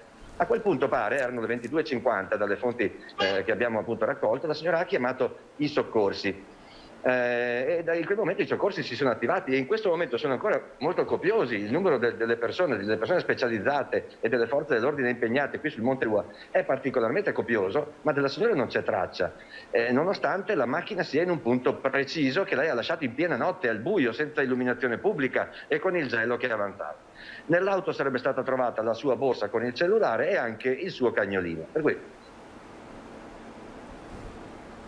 abbiamo un problema nel collegamento con il nostro Guido Barbato, ci stava appunto dicendo che è stata trovata l'auto che si è fermata in questo punto impervio sui Colli Euganei, all'interno il cellulare, quindi la signora che aveva lanciato l'allarme era stata lei stessa, lo ricordiamo, questa signora di 80 anni di Este era stata lei stessa a lanciare l'allarme, a chiedere aiuto, non era però riuscita a dare informazioni più precise sul luogo, sul punto in cui si trovava, grazie però proprio al cellulare si è riusciti a risalire al punto dal quale era stato lanciato l'allarme, però adesso la donna non ha con sé il telefono e quindi diventa ancora più complicato risalire al luogo esatto in cui si potrebbe trovare adesso. Certo, ha passato la notte al fuori, le temperature sappiamo essere molto fredde, ancora di più insomma sui colli, e quindi ci auguriamo che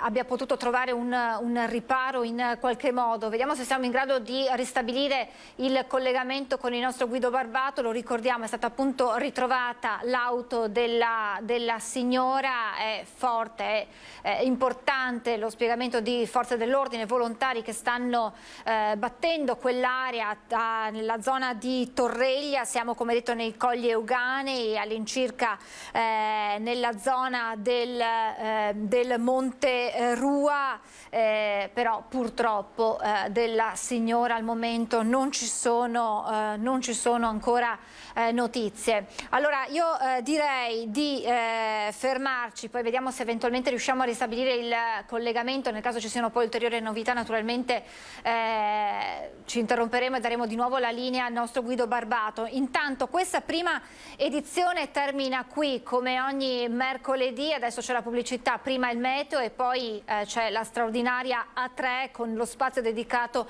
alla CGIL. Oggi parleremo di temi molto importanti come l'assegno unico, l'ISEE 730, tutte le novità e le scadenze per queste misure. Allora meteo, pubblicità e poi straordinaria A3 con lo spazio dedicato alla CGIL. Grazie per averci seguito, ma ci rivediamo tra pochissimo.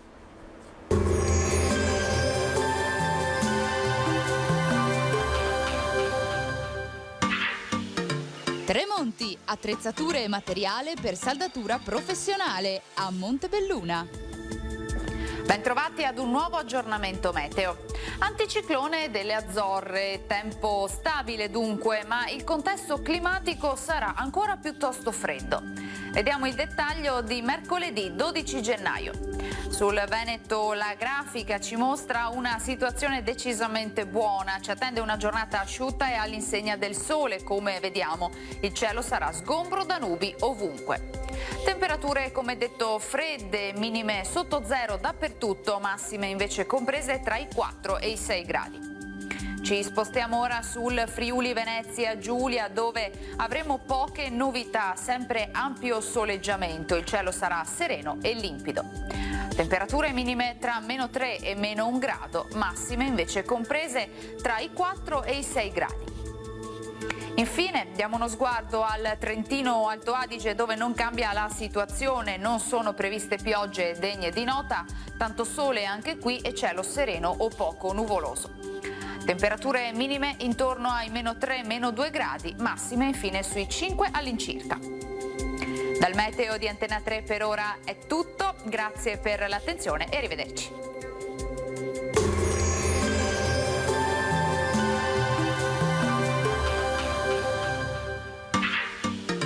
Tremonti, attrezzature e materiale per saldatura professionale a Montebelluna.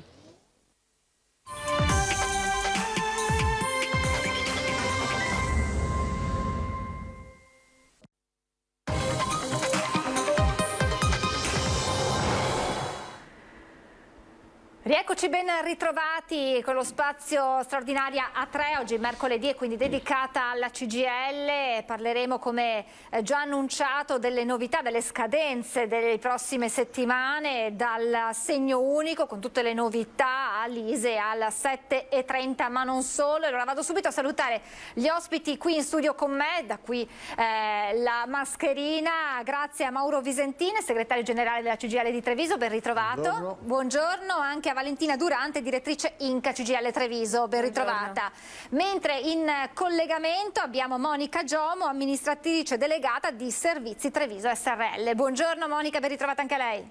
Buongiorno, altrettanto, buongiorno. E allora iniziamo subito, Visentin, con un tema che è il tema di cui abbiamo discusso anche durante questa diretta, che esula un attimo da quelle che sono i punti nella scaletta di oggi, e riguarda questo fondo INPS che il governo non ha più rifinanziato dal 1° gennaio, quindi da pochissimi giorni, e che equiparava lo stato di quarantena fiduciaria, quella che scatta in caso di un contatto per un positivo, alla malattia. E quindi chi si trova in questa situazione, che non può usufruire dello smart working, ed è una cosa che interessa molto le imprese artigiane, si vede costretto ad usufruire delle ferie, dei permessi, del recupero ore lavorate, una cosa che non piace molto. No, una neanche cosa a voi, che immagino. Assolutamente no, nel senso che se si vuole continuare in maniera surrettizia ad obbligare la gente a vaccinarsi, è bene che lo si dica una volta per tutte, noi lo diciamo da tempo, che il vaccino deve essere un obbligo, e un obbligo a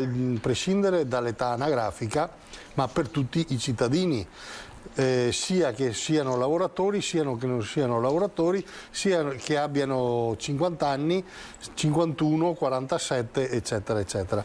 Per cui noi chiediamo che intanto venga rifinanziato, perché il rischio è quello che si ritrovi con qualcuno che va al lavoro pur dovendo rimanere in quarantena fiduciaria, peggiorando di fatto la situazione sia del soggetto che di tutti dopo la fine di tutta la collettività. Per cui riteniamo che sia utile essere chiari perlomeno sulle misure in mezzo a questa situazione di disastro che abbiamo visto da 2 anni a questa parte. O anche che uno giustamente non vada a segnalare magari un contatto per non mettere in difficoltà un familiare, certo, un amico, eccetera. Esatto, proprio questo. Succedendo questo, succede che non ne usciamo in maniera, come dire, più agile, ma rischiamo di propagare ancora di più il problema fra i cittadini, fra la società, fra chi crede di lavorare magari con persone che in qualche maniera invece devono essere a casa perché non sono sicure e sono possibilmente, come dire, infette. Quindi voi vi unite a quello che è l'appello lanciato in questo momento da Confartigianato Marca Trevigiana, è intervenuta anche la CIAN del Veneto, quindi vi unite all'associazione di categoria? Sì, ribadiamo, il tema è se ci deve essere un obbligo che sia esplicito e che ognuno si assuma le proprie responsabilità, tutto là.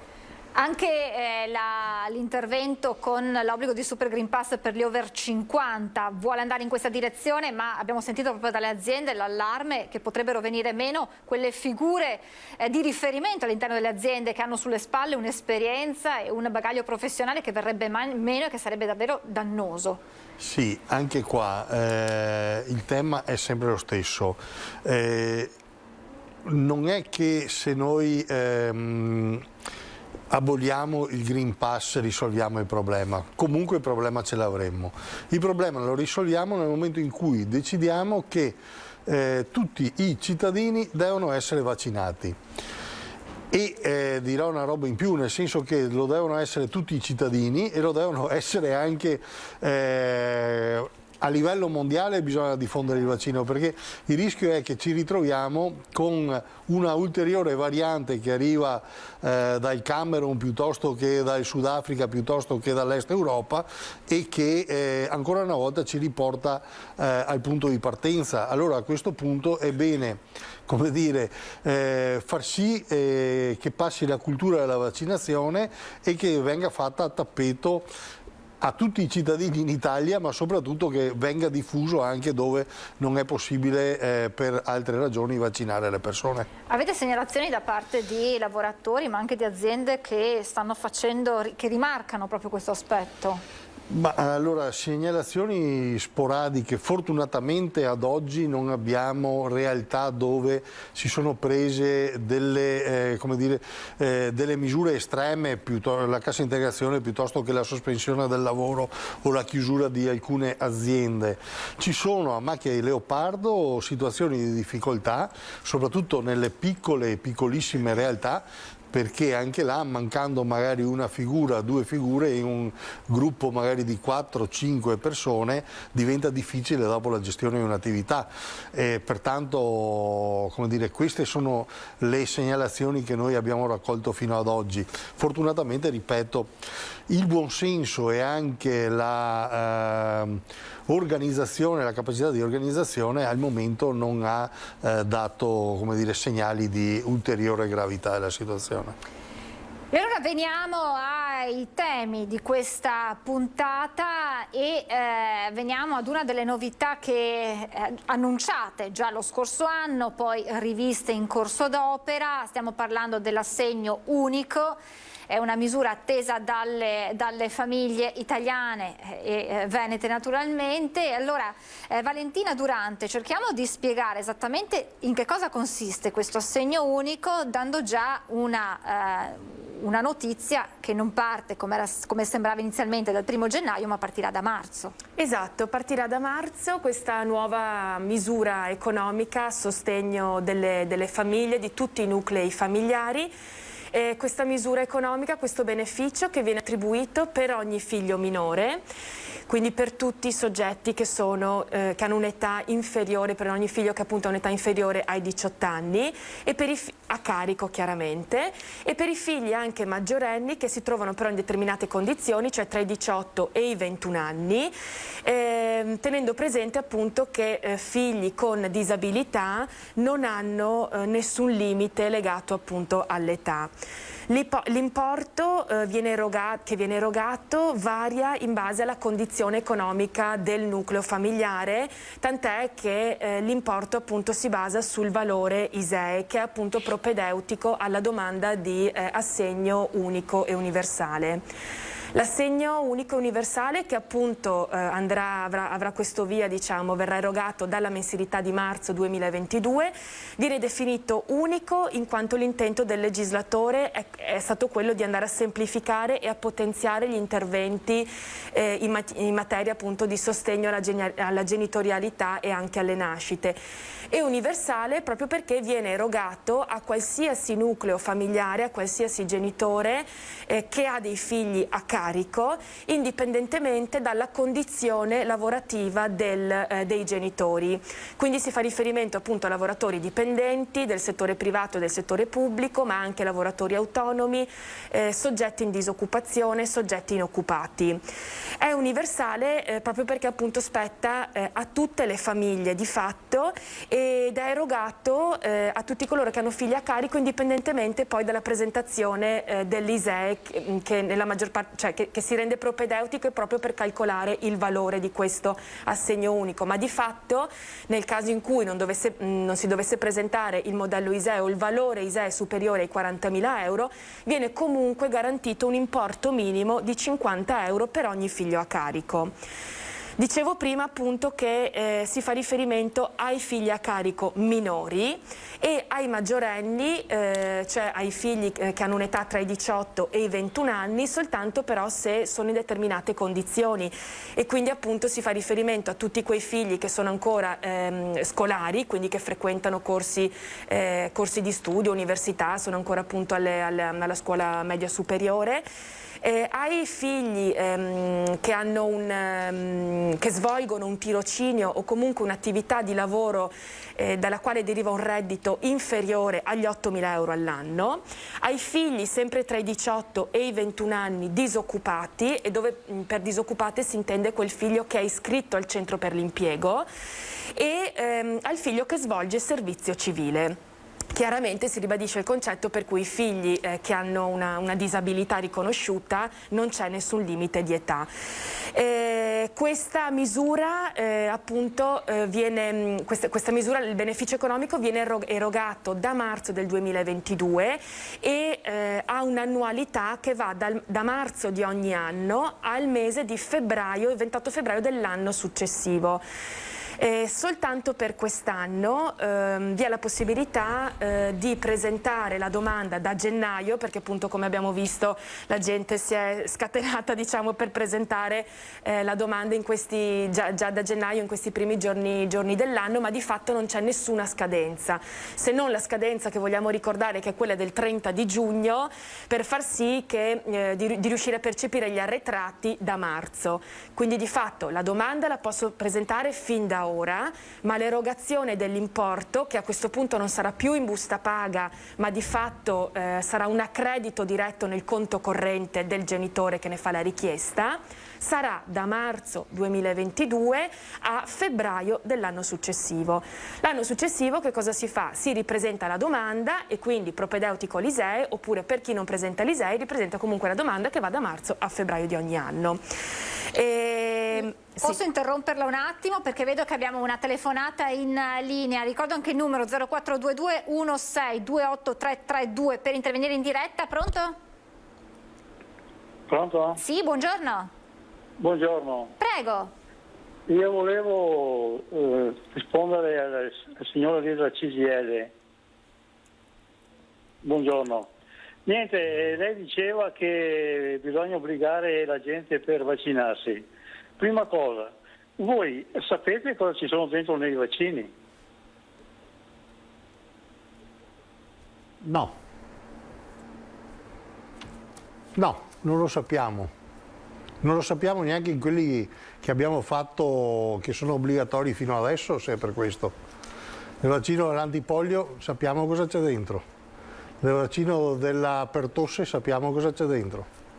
Spesso nemmeno nei medicinali che si usano quotidianamente si sa esattamente la composizione. Neanche nell'aspirina sappiamo cosa c'è dentro. Probabilmente come dire, bisogna avere anche un po' di fiducia della scienza e della medicina. A meno che non siamo tutti medici e dottori, allora a sto punto. È ancora in linea? Quelli che vanno in televisione sono tutti medici adesso. Infatti. Anche se fanno i contadini o l'operaio, sono tutti medici. Esatto. E la maggior parte che si ammala, stando alle statistiche, sono tutti vaccinati.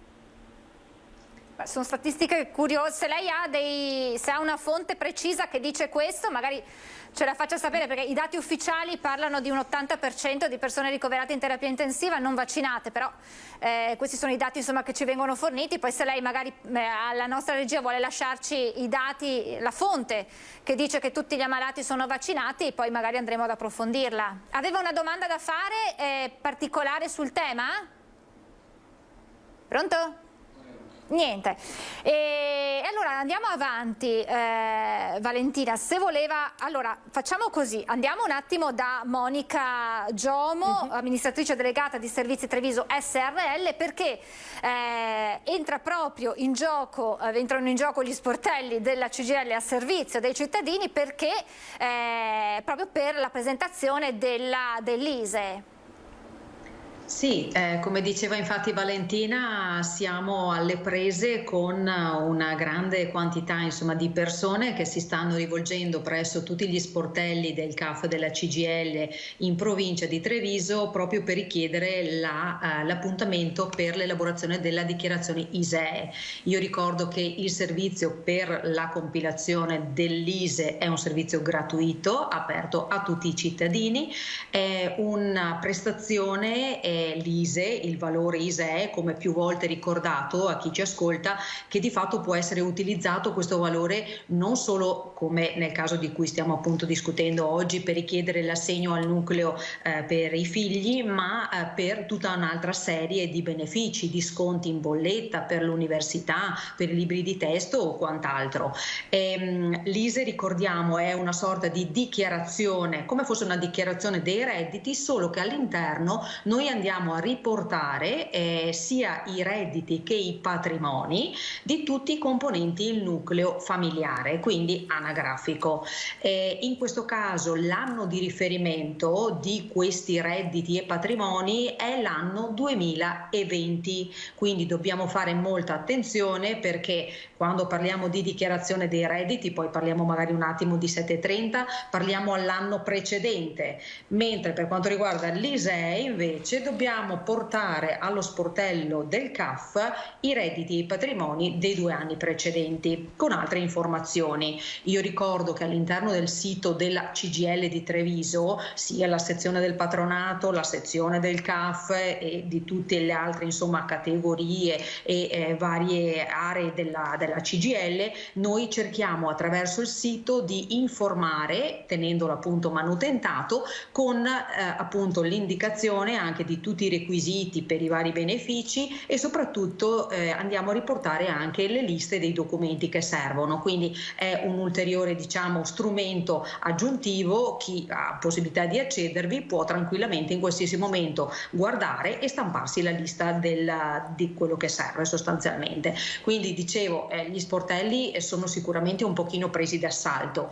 Adesso senza, come diceva appunto e sottolineava Valentina, noi abbiamo rafforzato l'organico, abbiamo fatto in modo e cercheremo di dare soddisfazione a tutti i lavoratori, a tutti i cittadini, per poter elaborare il proprio ISEE, e cercando chiaramente di rispettare le tempistiche. Come ricordava appunto Valentina, possiamo considerare il 30 giugno proprio perché è una data che ci consente poi naturalmente di andare a recuperare anche gli arretrati. Quindi ecco, noi attraverso il numero che è lo 0422 40 91 tasto 2, oppure una mail, senza citarla adesso, è indicata comunque nel nostro sito, è possibile tranquillamente andare a chiamarci agli sportelli 8:30 18:30, l'orario continuato per poter prendere le prenotazioni, oppure semplicemente inviandoci una mail noi poi richiamiamo la persona, la ricontattiamo e fissiamo l'appuntamento per la prestazione. Allora abbiamo un altro telespettatrice in linea. Pronto? Buongiorno. Sì, buongiorno. Prego. Allora, volevo fare una domanda. Io sono oltre cinquantenne, quindi ho l'obbligo del vaccino, giusto? Sì. Sì. Ecco, volevo chiedere una spiegazione: perché devo firmare un consenso se ho l'obbligo del vaccino? Se sono obbligato a fare il vaccino, perché devo firmare un consenso? Questa è una bella domanda e dovrebbe essere fatta al governo e al Ministero della Salute, casomai, ma io credo che nel momento in cui uno fa il vaccino magari chiede delle informazioni e firma per le informazioni che gli vengono date. Dopodiché, ripeto, c'è un aspetto che è quello dell'assunzione di responsabilità, e che ovviamente anch'io sono d'accordo che se c'è un obbligo, chi mi obbliga mi assicura anche che se succede qualcosa risponde di quanto è successo. Grazie per la chiamata. Valentina, volevo un attimo ritornare alle scadenze. Abbiamo detto si può presentare sin da adesso, ma poi si parte da marzo. Esatto. E il limite è giugno, fine giugno. 30 giugno per riuscire ad avere il pagamento degli arretrati da marzo. Esatto. Se invece si dovesse presentare oltre 30 giugno si perde tutto, cosa Assolutamente succede? no. Allora, non si perde la prestazione, il beneficio verrà comunque erogato. Il concetto concetto però appunto è che non riuscirò più a percepire gli arretrati da marzo del 2022, ma di fatto il beneficio economico decorrerà dal mese successivo alla presentazione della domanda. La domanda, anziché aver rispettato in un certo senso il termine del 30 di giugno, la presento per qualsiasi tipo di motivo da luglio in avanti, la presento nel mese di luglio, il beneficio economico mi decorrerà da agosto in avanti, quindi agosto 28 febbraio 2023 per capirsi. Solo per concludere, se posso, certo. Perché è una cosa di fatto importante, nel senso che con l'avvento dell'assegno unico e di questa nuova misura appunto a sostegno delle famiglie, vengono abrogate delle misure che abbiamo sempre conosciuto e che conoscevamo soprattutto negli ultimi anni, no? A sostegno della genitorialità e della nascita. Qui si fa riferimento in maniera particolare al bonus bebè, quindi il premio alla nascita, il bonus mamma domani, gli assegni familiari chiaramente con i figli a carico, perché tutto viene ricondotto appunto nell'assegno unico in questa misura universale, e le detrazioni fiscali per i figli fino ai 21 anni. Questo vuol dire che nel caso in cui io avessi comunque un figlio a carico con un'età superiore ai 21 anni, mantengo le detrazioni fiscali.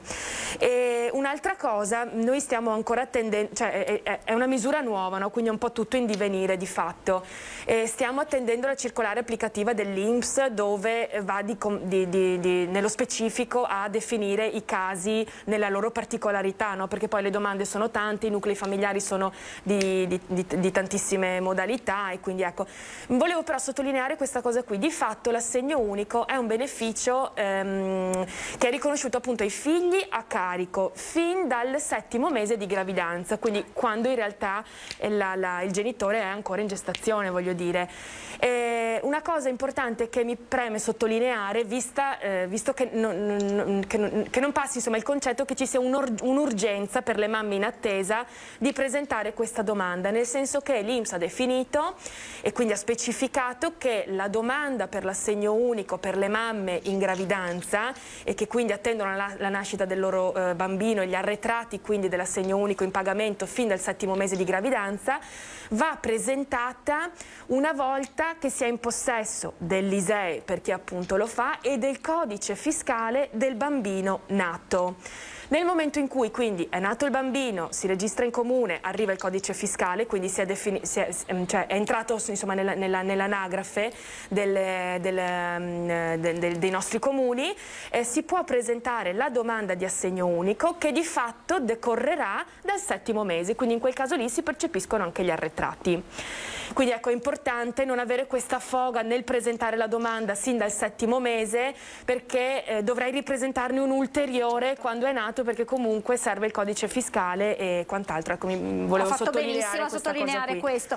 Tra l'altro Monica Giomo, ISEE che non è legato esclusivamente a questa misura, l'assegno unico, ma che poi può tornare utile anche per altre situazioni. Sì, come dicevamo appunto assolutamente sì, abbiamo comunque l'assegno per il nucleo familiare numeroso, ad esempio, che viene erogato attraverso i comuni, che comunque può essere richiesto ancora per i primi 2 mesi di quest'anno, quindi gennaio e febbraio.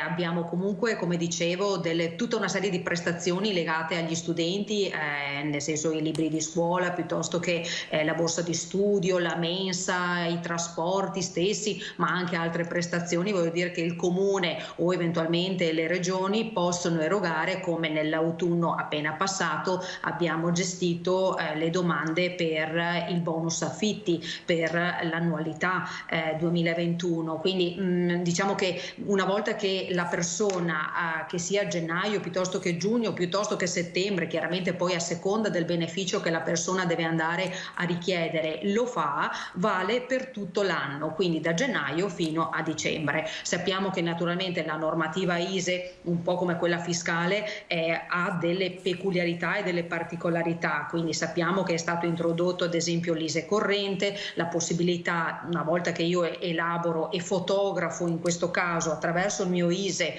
la situazione reddituale e patrimoniale di 2 anni precedenti, quindi io sono nel 2022 e vado ad esporre redditi e patrimoni del 2020, in questo caso naturalmente può succedere che la mia situazione attuale sia diversa, quindi attraverso una particolare procedura, senza entrare nei tecnicismi, è possibile chiaramente aggiornare questo valore ISEE, che può risultare migliorativo per poter poi accedere a ulteriori prestazioni. Poi abbiamo anche una serie di diciamo benefici, di sconti che devo essere chiara, riusciamo ad ottenerli qui in provincia di Treviso grazie all'intervento della CGIL, quindi anche attraverso il lavoro che Mauro e i colleghi fanno con alcuni enti, come ad esempio un accordo che è stato siglato con la Savno, che è l'ente che si occupa dell'asporto rifiuti, ad esempio, piuttosto che con l'ATS per il beneficio con l'acqua. Quindi attraverso degli accordi capire quali possono essere le risorse economiche messe in campo da ridistribuire ai cittadini attraverso appunto degli sconti diretti nelle nostre bollette delle utenze, sempre utilizzando lo strumento ISEE, che sappiamo che ormai da anni è considerato uno strumento che in qualche modo ci aiuta a poter erogare delle somme di denaro, dei contributi e degli sconti seguendo un criterio di equità attraverso una scala di equivalenza rispetto appunto ai soggetti che poi compongono questa famiglia. Abbiamo un'altra telefonata in linea, pronto? Sì, buongiorno. Buongiorno, prego. Buongiorno. Allora, una domanda per quanto riguarda l'assegno unico.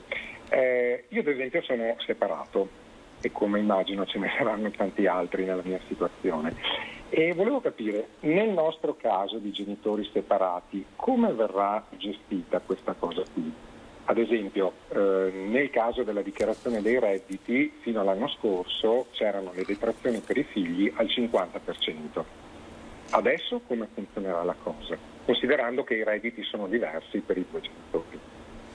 Grazie per la sua domanda, è molto interessante perché come ha detto il telespettatore riguarda, immaginiamo, una platea vasta di persone. Valentina, risponde lei? Perfetto. Sì, allora diciamo che appunto in fase di compilazione della domanda viene chiesto appunto in quale modalità si chiede appunto l'erogazione dell'assegno unico per i figli a carico.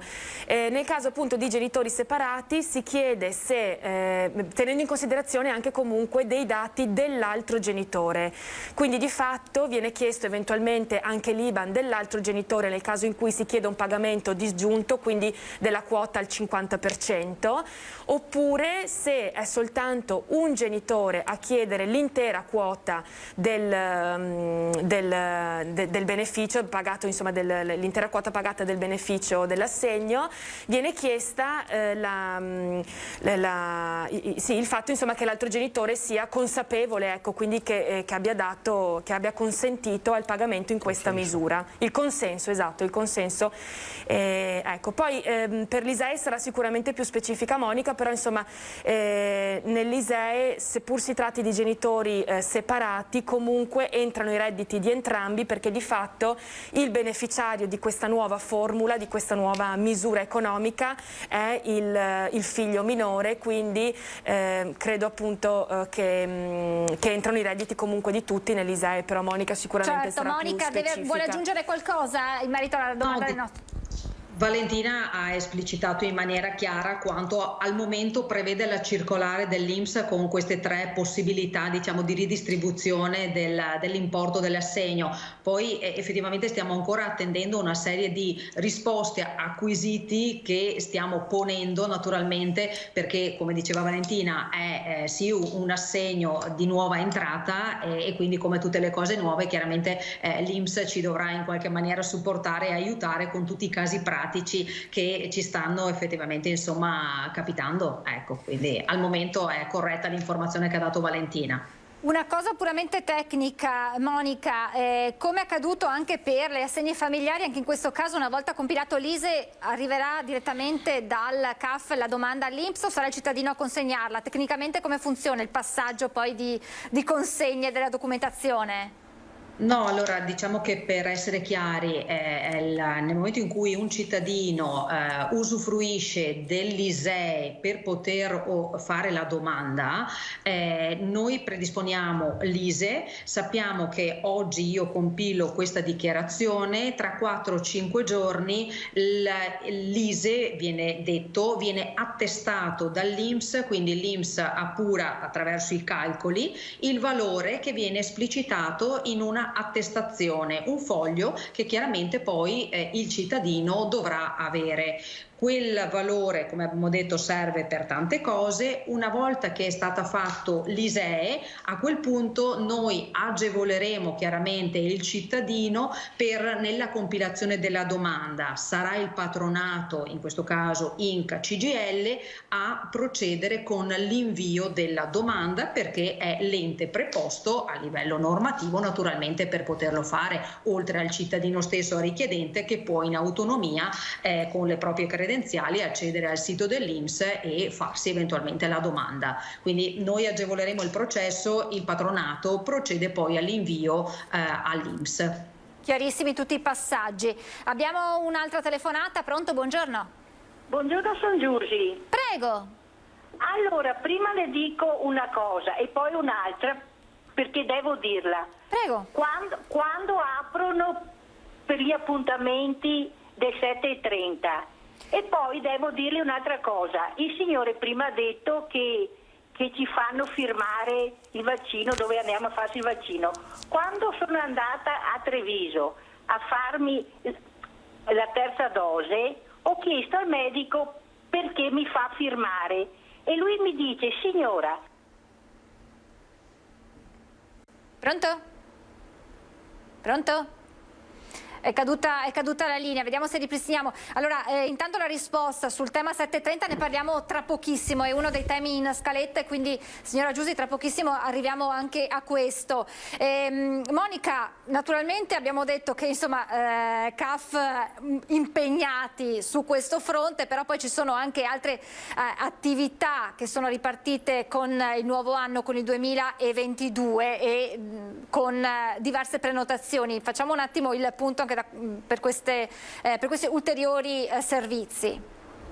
Sì, diciamo che siamo partiti chiaramente con tutti i servizi che vengono offerti dal CAF, sia quelli nell'ambito fiscale, quindi ISEE, dichiarazione dei redditi di cui parleremo poi, ma anche tutto quello che riguarda un po' il contenzioso, perché purtroppo, dico io, a tutti magari è capitato in parte di ricevere da parte dell'Agenzia Entrate magari un avviso, una cartella, un controllo che sia su una pratica fiscale o di altra natura. Ecco, noi siamo a disposizione chiaramente anche per questo tipo di attività. Abbiamo avviato i nostri sportelli relativi alla compilazione dei servizi colf, badanti e amministratore di sostegno che si occupano appunto di tutte quelle pratiche legate a chi purtroppo ha una persona da seguire che in questo caso amministratore di sostegno non è più in grado di svolgere in autonomia le proprie attività, e così come colf e badanti lo stesso per tutte le pratiche relative all'assunzione, dalla predisposizione della pratica del contratto piuttosto che la tenuta dei cedolini paga e quant'altro. Pratiche di successione, purtroppo quando viene a mancare una persona sappiamo che c'è un'incombenza fiscale, un altro tipo di dichiarazione fiscale da predisporre che appunto si chiama successione, e i nostri colleghi sono naturalmente a disposizione per redigere queste pratiche, e non soltanto redigere queste pratiche ma anche a dare eventualmente tutta una serie di informazioni e di assistenza rispetto appunto al momento in cui la persona viene a mancare. Su questo mi ricollego un po', dato che Valentina è lì in studio, perché il patronato in relazione a questa purtroppo venuta a mancare della persona svolge un altro tipo di passaggio e di aiuto verso la persona, che appunto ha la pensione di reversibilità, e poi magari Valentina può dire qualcosa. E poi non per ultimo insomma il servizio dedicato ai lavoratori non subordinati. Da tempo, da molti anni, noi cerchiamo di aiutare e di assistere questa platea di lavoratori, non soltanto sotto il profilo chiaramente che ci riguarda, quindi fiscale, di tutti quelli che sono gli adempimenti e bene o male in questi ultimi anni, un po' anche a seguito del Covid, ma non solo, anche a loro fortunatamente sono cominciati ad essere gestiti una serie di bonus, di scadenze varie, e quindi il lavoro si fa sempre più intenso anche per quanto li riguarda. Ma naturalmente questi lavoratori vengono tutelati e assistiti anche attraverso i nostri colleghi della categoria, perché a tutti gli effetti naturalmente devono essere tutelati e seguiti come un qualsiasi altro lavoratore dipendente presso un'azienda. Quindi ecco, noi siamo a disposizione per tutte queste attività e non solo, durante tutta la settimana, ripeto, con gli appuntamenti, perché giustamente a prescindere dalle normative Covid è giusto anche dedicare il tempo necessario alle persone, e quindi si prega di fissare un appuntamento. Abbiamo un altro telespettatore in linea. Pronto? Buongiorno. Sì, buongiorno. Un'informazione per cortesia. Allora, io... Pronto? Sì, buongiorno. Sì, prego. Pronto, buongiorno. Prego. Allora, un'informazione per cortesia. È un'informazione che è legata sia all'ISEE che all'assegno unico. Allora, genitori di un figlio minore che hanno due residenze diverse, quindi appartengono a due nuclei familiari diversi, in quanto separati ma non mai sposati e quindi divisi. Volevo capire, per l'ISEE e per richiedere l'assegno unico, i redditi di quante persone devono essere presentati? Il figlio è nello stesso nucleo familiare del padre, la madre invece in un nucleo familiare diverso perché è ritornato nel nucleo familiare con i genitori. Monica, risponde lei, ha bisogno di qualche altra informazione? Allora, do una risposta senza entrare magari nel merito, però chiedo alla signora eventualmente, magari se cortesemente ci può lasciare il numero di telefono in redazione gentilmente, in modo tale che poi al termine della trasmissione la possiamo chiamare per magari fare qualche ulteriore domanda che mi sembra adesso inopportuno fare nel caso specifico. Ecco. Io do una risposta generale rispetto alla normativa dicendo che per quanto riguarda le persone separate, il reddito deve essere comunque in qualche misura riconsiderato nel calcolo del valore ISEE. Poi ripeto, nello specifico ritengo che non sia da entrare nel merito dell'esempio proprio della signora. Se cortesemente poi ci lascia il numero, devo fare ulteriori domande certo, per poter dare una risposta precisa per la signora. Giustamente, okay. Allora chiediamo alla signora che ha chiamato di lasciare il numero e poi lo faremo avere a Monica Giono. Provvedo io subito. Perfetto. Assolutamente. Valentina, possiamo dire qualcosa in merito alle pensioni di reversibilità? Sì, allora è un servizio che chiaramente è uno dei servizi principi di fatto del patronato, perché se pensiamo alla tutela e all'assistenza che diamo ai soggetti che si trovano in questo particolare momento della vita, perché comunque la perdita di un coniuge è sempre un momento complicato. Noi da sempre svolgiamo questo servizio, questa tutela e questa assistenza, presentando la domanda di reversibilità al coniuge superstite, e oltre al mero invio della domanda e quindi la presentazione dell'istanza si fa tutta una serie di valutazioni, quindi di assistenza ma di consulenza anche rispetto a quelle che sono le prestazioni che poi di fatto nascono e di fatto appunto il vedovo, appunto la vedova titolare della pensione di reversibilità avrà diritto, proprio perché matura questo nuovo status, diciamo. Si fa riferimento ad esempio alla maggiorazione degli assegni familiari per se stessi piuttosto che altri tipi di maggiorazioni. Mi riconduco al concetto delle maggiorazioni degli assegni familiari per se stessi, proprio per sottolineare questa cosa, riconducendomi un attimo al tema dell'assegno unico. L'assegno unico introduce appunto questa nuova misura da marzo. Di fatto però ci tengo a sottolineare che non è che l'assegno al nucleo familiare che abbiamo conosciuto finora, che i dipendenti, appunto i lavoratori dipendenti hanno conosciuto finora, va a morire, o meglio va a morire, quindi non esisterà più da marzo del 2022 per i nuclei di lavoratori dipendenti con figli a carico, ma di fatto continua a rimanere in vigore l'assegno al nucleo familiare, quindi la richiesta può comunque essere presentata per richiedere gli arretrati. Ricordiamo che gli arretrati degli assegni al nucleo familiare sono di 5 anni, quindi io ho ancora la possibilità quantomeno di chiedere tutta la parte eventualmente non richiesta finora, e l'assegno al nucleo familiare continua ad esistere, insomma, per tutti quei nuclei familiari dove appunto si chiedono assegni familiari per i coniugi, quindi marito e moglie, piuttosto che condizioni particolari con l'inclusione di fratelli o sorelle, eccetera. Quindi di fatto questa nuova misura si identifica e nasce da marzo, questo beneficio, con il pagamento di questo beneficio da marzo del 2022, soltanto per quei nuclei familiari che hanno figli a carico. Tutte le altre condizioni di coniuge, marito, moglie, fratelli, sorelle, si mantiene appunto la condizione dell'assegno al nucleo familiare, così come l'abbiamo sempre conosciuta. Perfetto. Un'altra telefonata, pronto? Buongiorno. Buongiorno. Prego.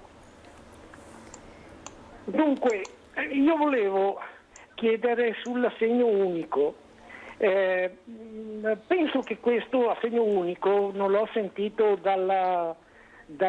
dall'inizio della trasmissione, non ho capito se è uguale per tutti i cittadini italiani o solo ai lavoratori dipendenti. Ecco, per la prima domanda, perché in caso dei soli lavoratori dipendenti o se riguarda tutti, come penso, tutti quelli che praticamente fanno la dichiarazione dei redditi in modello 730, allora io dico questo assegno se è in base all'elemento cardine, perché penso che non sia uguale per tutti, no? Pronto? Sì, No, sì, varia a seconda poi dell'ISEE, giusto, è corretto, Valentina? Sì, esatto, della condizione economica della famiglia. Allora, diamo esatto. subito la risposta, ricordiamo per chi vale. Aspetti un attimo, chiedo scusa, che così le diamo intanto la risposta alla sua prima domanda, per chi vale questo assegno unico. Prego, Valentina. Allora, sì, esatto, l'assegno unico è definito proprio unico e universale perché va a ricomprendere una pluralità di nuclei familiari e una pluralità di genitori, quindi indipendentemente dalla propria condizione lavorativa. Questo vuol dire che questa misura può essere chiesta e quindi adottata dal genitore che può essere appunto un lavoratore dipendente del settore privato, del settore pubblico, un lavoratore autonomo, un genitore che è disoccupato, un genitore inoccupato.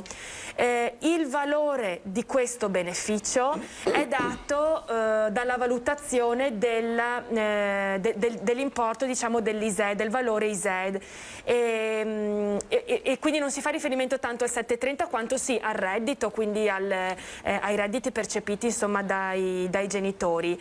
È universale però anche perché indipendentemente dal fatto di presentare l'ISEE, che chiaramente è propedeutico per stimare quello che poi è l'importo del beneficio pagato dallo Stato, diciamo, viene riconosciuto comunque anche a quei soggetti che non presentano ISEE o che hanno comunque un ISEE superiore ai 40.000 euro. Perché è universale? Appunto perché ricomprende anche questi soggetti, anche questi nuclei familiari, con un importo base di 50 euro per ogni figlio a carico, per ogni figlio minore a carico. Voleva fare un'altra domanda, ora che ha avuto questi dettagli in più? Su questa delucidazione, appunto, volevo saperla.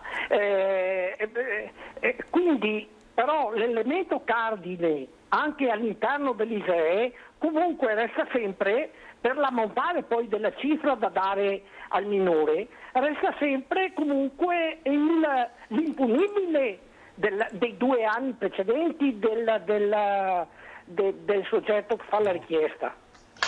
Ecco, sull'impunibile però io devo dire una cosa, come al solito, no, se è proporzionale in base alla dichiarazione dei redditi, che qui si continua sulla vecchia strada che a danno dei lavoratori dipendenti, ecco, i quali sono praticamente per l'85-87% di quelli che pagano e che denunciano e che hanno gli imponibili per pagare tali misure. Tutto il resto dei lavoratori autonomi e quant'altro professionisti usufruiranno di questa, perché denunciano meno perché me lo dice l'Istat, perché denunciano meno dei lavoratori dipendenti. Quindi alla fine quelli prenderanno anche di più sugli assegni, extra assegni familiari, insomma, ha capito? Chiaro, certo. Guardi, io la ringrazio per la sua telefonata. Vedevo Monica Giomo che voleva rispondere su questo, prego. Sì, allora a volte si fa confusione perché non sempre il meccanismo è facile di comprensione. Allora, l'ISEE è una sommatoria di redditi e patrimoni, non è la mera somma degli imponibili che noi ci ritroviamo nelle nostre certificazioni CU che ci vengono rilasciate nel caso dei lavoratori dalle aziende. Bisogna mettere tutto insieme, dopo c'è un calcolo particolare che tiene conto in base a una scala di equivalenza, vengono considerati dei coefficienti in base a quanti sono i componenti in nucleo familiare, se ci sono delle persone con disabilità, se ho il mutuo, se ho la casa in affitto, vengono tolte delle franchigie e il valore che ottengo alla fine di questo calcolo particolare, che è stato stabilito chiaramente dall'INPS, quello è il valore ISEE. Quindi non è detto che io guardo le 2 CU dei 2 lavoratori, vedo su uno scritto 15 e su uno scritto 20, faccio a somma e vuol dire che il mio valore ISEE è 30.000, 40.000 euro. No, non è questo. Noi infatti cos'è che suggeriamo sempre alle persone in generale? Passate, consegnate la documentazione, calcoliamo l'ISEE che è gratuito, perché vedrete che il valore ISEE è tutt'altra cifra rispetto a quello che noi troviamo scritto nelle nostre certificazioni. Per quanto riguarda l'affermazione, la nota che fa la persona che ha chiamato rispetto a coloro i quali sono titolari di partita IVA, quindi sono lavoratori autonomi, anche loro si sono trovati di fronte per la prima volta da settembre a fare, ad esempio, predisporsi l'ISEE per poter ottenere l'assegno ponte. Questo è una platea di persone che ad esempio magari non era solita presentare l'ISEE, e questo appunto è lo sportello che noi in qualche maniera seguiamo, i lavoratori con partita IVA. Anche loro naturalmente adesso devono andare a predisporre l'ISEE, che deve tenere conto dei loro redditi, di tutti i patrimoni, di tutti i componenti del nucleo familiare. Poi è chiaro che se uno è un'autocertificazione, se uno non ci porta tutto è una cosa, ma in ogni caso sappiate che i controlli sull'ISEE non possiamo non dire che non vengono eseguiti, perché giustamente ci lamentiamo che vengono erogati e messi a disposizione dei soldi, vanno a finire nelle tasche e in famiglie che magari giustamente non dichiara tutto. I controlli devono essere fatti e i soldi è giusto che vengano erogati alle famiglie che hanno diritto e hanno tutto a posto. Quindi magari insomma la famosa lotta all'evasione, bisogna che tutti insomma contribuiamo nel cercare di dichiarare tutto ciò che correttamente abbiamo per far sì che riceviamo quello che è giusto ricevere, insomma in base a una scala di equivalenza. Una giusta puntualizzazione soprattutto per i non addetti ai lavori, grazie davvero. Allora, noi ci fermiamo per la pubblicità, ma prima voglio darvi una buona notizia. Abbiamo parlato a lungo della signora di 80 anni scomparsa stanotte sui Colli Euganei, è stata ritrovata ed è in buone condizioni di salute, quindi un epilogo a questa vicenda. Noi ci fermiamo per la pubblicità, tra poco.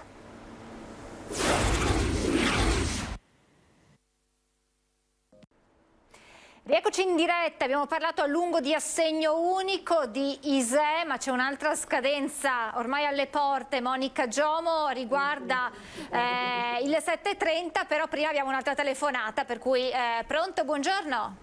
Sì, buongiorno Nadia da Treviso. Prego. Buongiorno anche ai suoi ospiti. Niente, io volevo chiedere, non so chi mi può dare una risposta, ma perché anche l'assegno del nucleo familiare dei pensionati con mogli a carico non viene aumentato? È da anni e anni che è rimasto sempre quello. Dovrebbero aumentare anche quello, perché ci sono nuclei familiari, moglie e marito che percepisce la pensione, la moglie no. È giusto che aumentare anche l'assegno del nucleo familiare con una moglie a carico. Grazie, arrivederci e buona giornata. Grazie signora, buona giornata anche a lei. Chi volete rispondere? Una considerazione? No, sì, sicuramente ha ragione la signora, è chiaro, è una misura che andrebbe sicuramente aumentata e l'importo non basta mai. Di fatto però appunto l'assegno nucleo familiare, come dicevamo appunto prima, che non va a morire perché per i nuclei tra marito e moglie continua ad esserci, la richiesta va comunque sempre fatta, è una misura anche questa, è un sostegno che si basa su quello che è il reddito da 7.30, diciamo da CUD, da CU del nucleo, no? Però sì, è chiaro, non basta mai e sicuramente andrebbe aumentato, non possiamo che essere d'accordo con questa considerazione, insomma, ecco. Monica, importante fare alcuni chiarimenti sul 7.30, tra l'altro era anche una domanda che ci aveva fatto prima la nostra telespettatrice. Diamo scadenze, date e insomma quello che serve ai nostri telespettatori. Sì, anche per quanto riguarda il 7.30 ci stiamo già muovendo, anche se di fatto qualcuno ha già visto che sono è uscita la prima bozza di fatto del modello 7.30 2022 redditi 21, noi abbiamo già aperte le prenotazioni perché chiaramente diamo già il servizio ai cittadini che si vogliono rivolgere ai nostri sportelli. Io ricordo che ormai da anni la scadenza è il 30 di settembre per la presentazione del modello 730, ritengo sia il momento di raccogliere tutto ciò che abbiamo speso dal 1 gennaio 2021 al 31/12/2021, abbiamo sicuramente messo all'interno di una busta, di una plastica, gli scontrini della farmacia, le spese eventualmente di istruzione scolastica per i ragazzi, se abbiamo sostenuto il mutuo, la certificazione della banca, ecco, tutte queste spese dobbiamo averle pronte perché da aprile, quando avvieremo, ripeto, è già possibile prenotare l'appuntamento, la compilazione delle dichiarazioni 730, naturalmente questa documentazione dovrà essere consegnata all'operatore CAF e ricordo il nostro servizio prevede naturalmente il controllo minuzioso di ciò che l'agenzia ha rilevato all'interno del cassetto fiscale della persona, previa autorizzazione quindi con delega firmata dalla persona, in modo tale che non sfugga nulla, perché a volte noi possiamo avere magari messo da qualche parte e non l'abbiamo con noi una spesa sostenuta, però noi la rileviamo all'interno del cassetto della persona e quindi lo riportiamo naturalmente alla persona che si è rivolta a noi, in modo tale che tutto possa essere portato in detrazione o deduzione all'interno della dichiarazione 730. Quindi nel momento in cui magari una persona viene a fare l'ISEE in questi primi mesi dell'anno, ecco, noi suggeriamo e consigliamo di poter già prenotare il proprio appuntamento per il 7.30, noi poi ricorderemo attraverso un messaggio naturalmente sul cellulare, così neppure disturba nel momento in cui uno è al lavoro o sta facendo altro, che il tot giorno a quell'ora ha l'appuntamento per fare la sua dichiarazione 7.30. Lei prima faceva riferimento alle spese ad esempio che si sostengono per i figli, per la scuola eccetera, devono essere tracciate, quindi fatte online. È importante questo perché è successo anche a me di presentarmi e di non avere e quindi di aver dovuto ricorrere, andare a ripescare per cui deve essere ben tracciato, cioè fatti pagamenti online, ecco. Se vuole essere più precisa lei.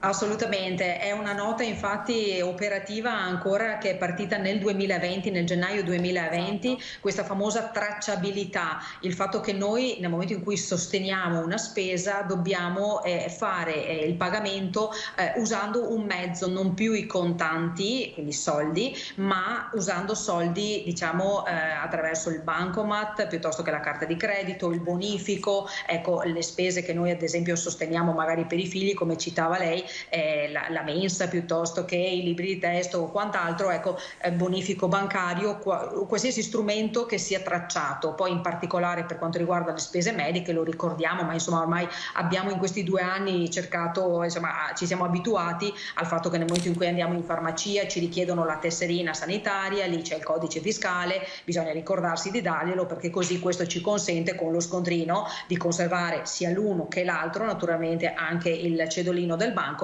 perché è la famosa tracciabilità della spesa. Ecco, tutto ciò viene comunque anche quando vado in farmacia, lì sì posso eventualmente, perché sostengo delle spese sanitarie, pagarli anche in contanti, non succede nulla, però voglio dire, è preferibile assolutamente nel caso dubbio anche di spese fatte presso un centro che sia medico, specialistico, se possiamo la cosa migliore è pagarlo con un mezzo tracciato, quindi bancomat insomma o altro. Grazie davvero a Monica Giomo, amministratrice delegata di Servizi Treviso SRL, grazie a Valentina Durante, direttrice Inca CGIL Treviso, e grazie a Mauro Visentin, segretario generale CGIL Treviso. Grazie a tutti e tre per averci fatto conoscere un po' di più di quelli che sono anche i nostri diritti e come fare per ottenerli. Grazie a voi per averci seguito. Naturalmente questa sera tornano puntuali dalle 18:30 i telegiornali di Antenna 3. Grazie e buon pomeriggio a tutti.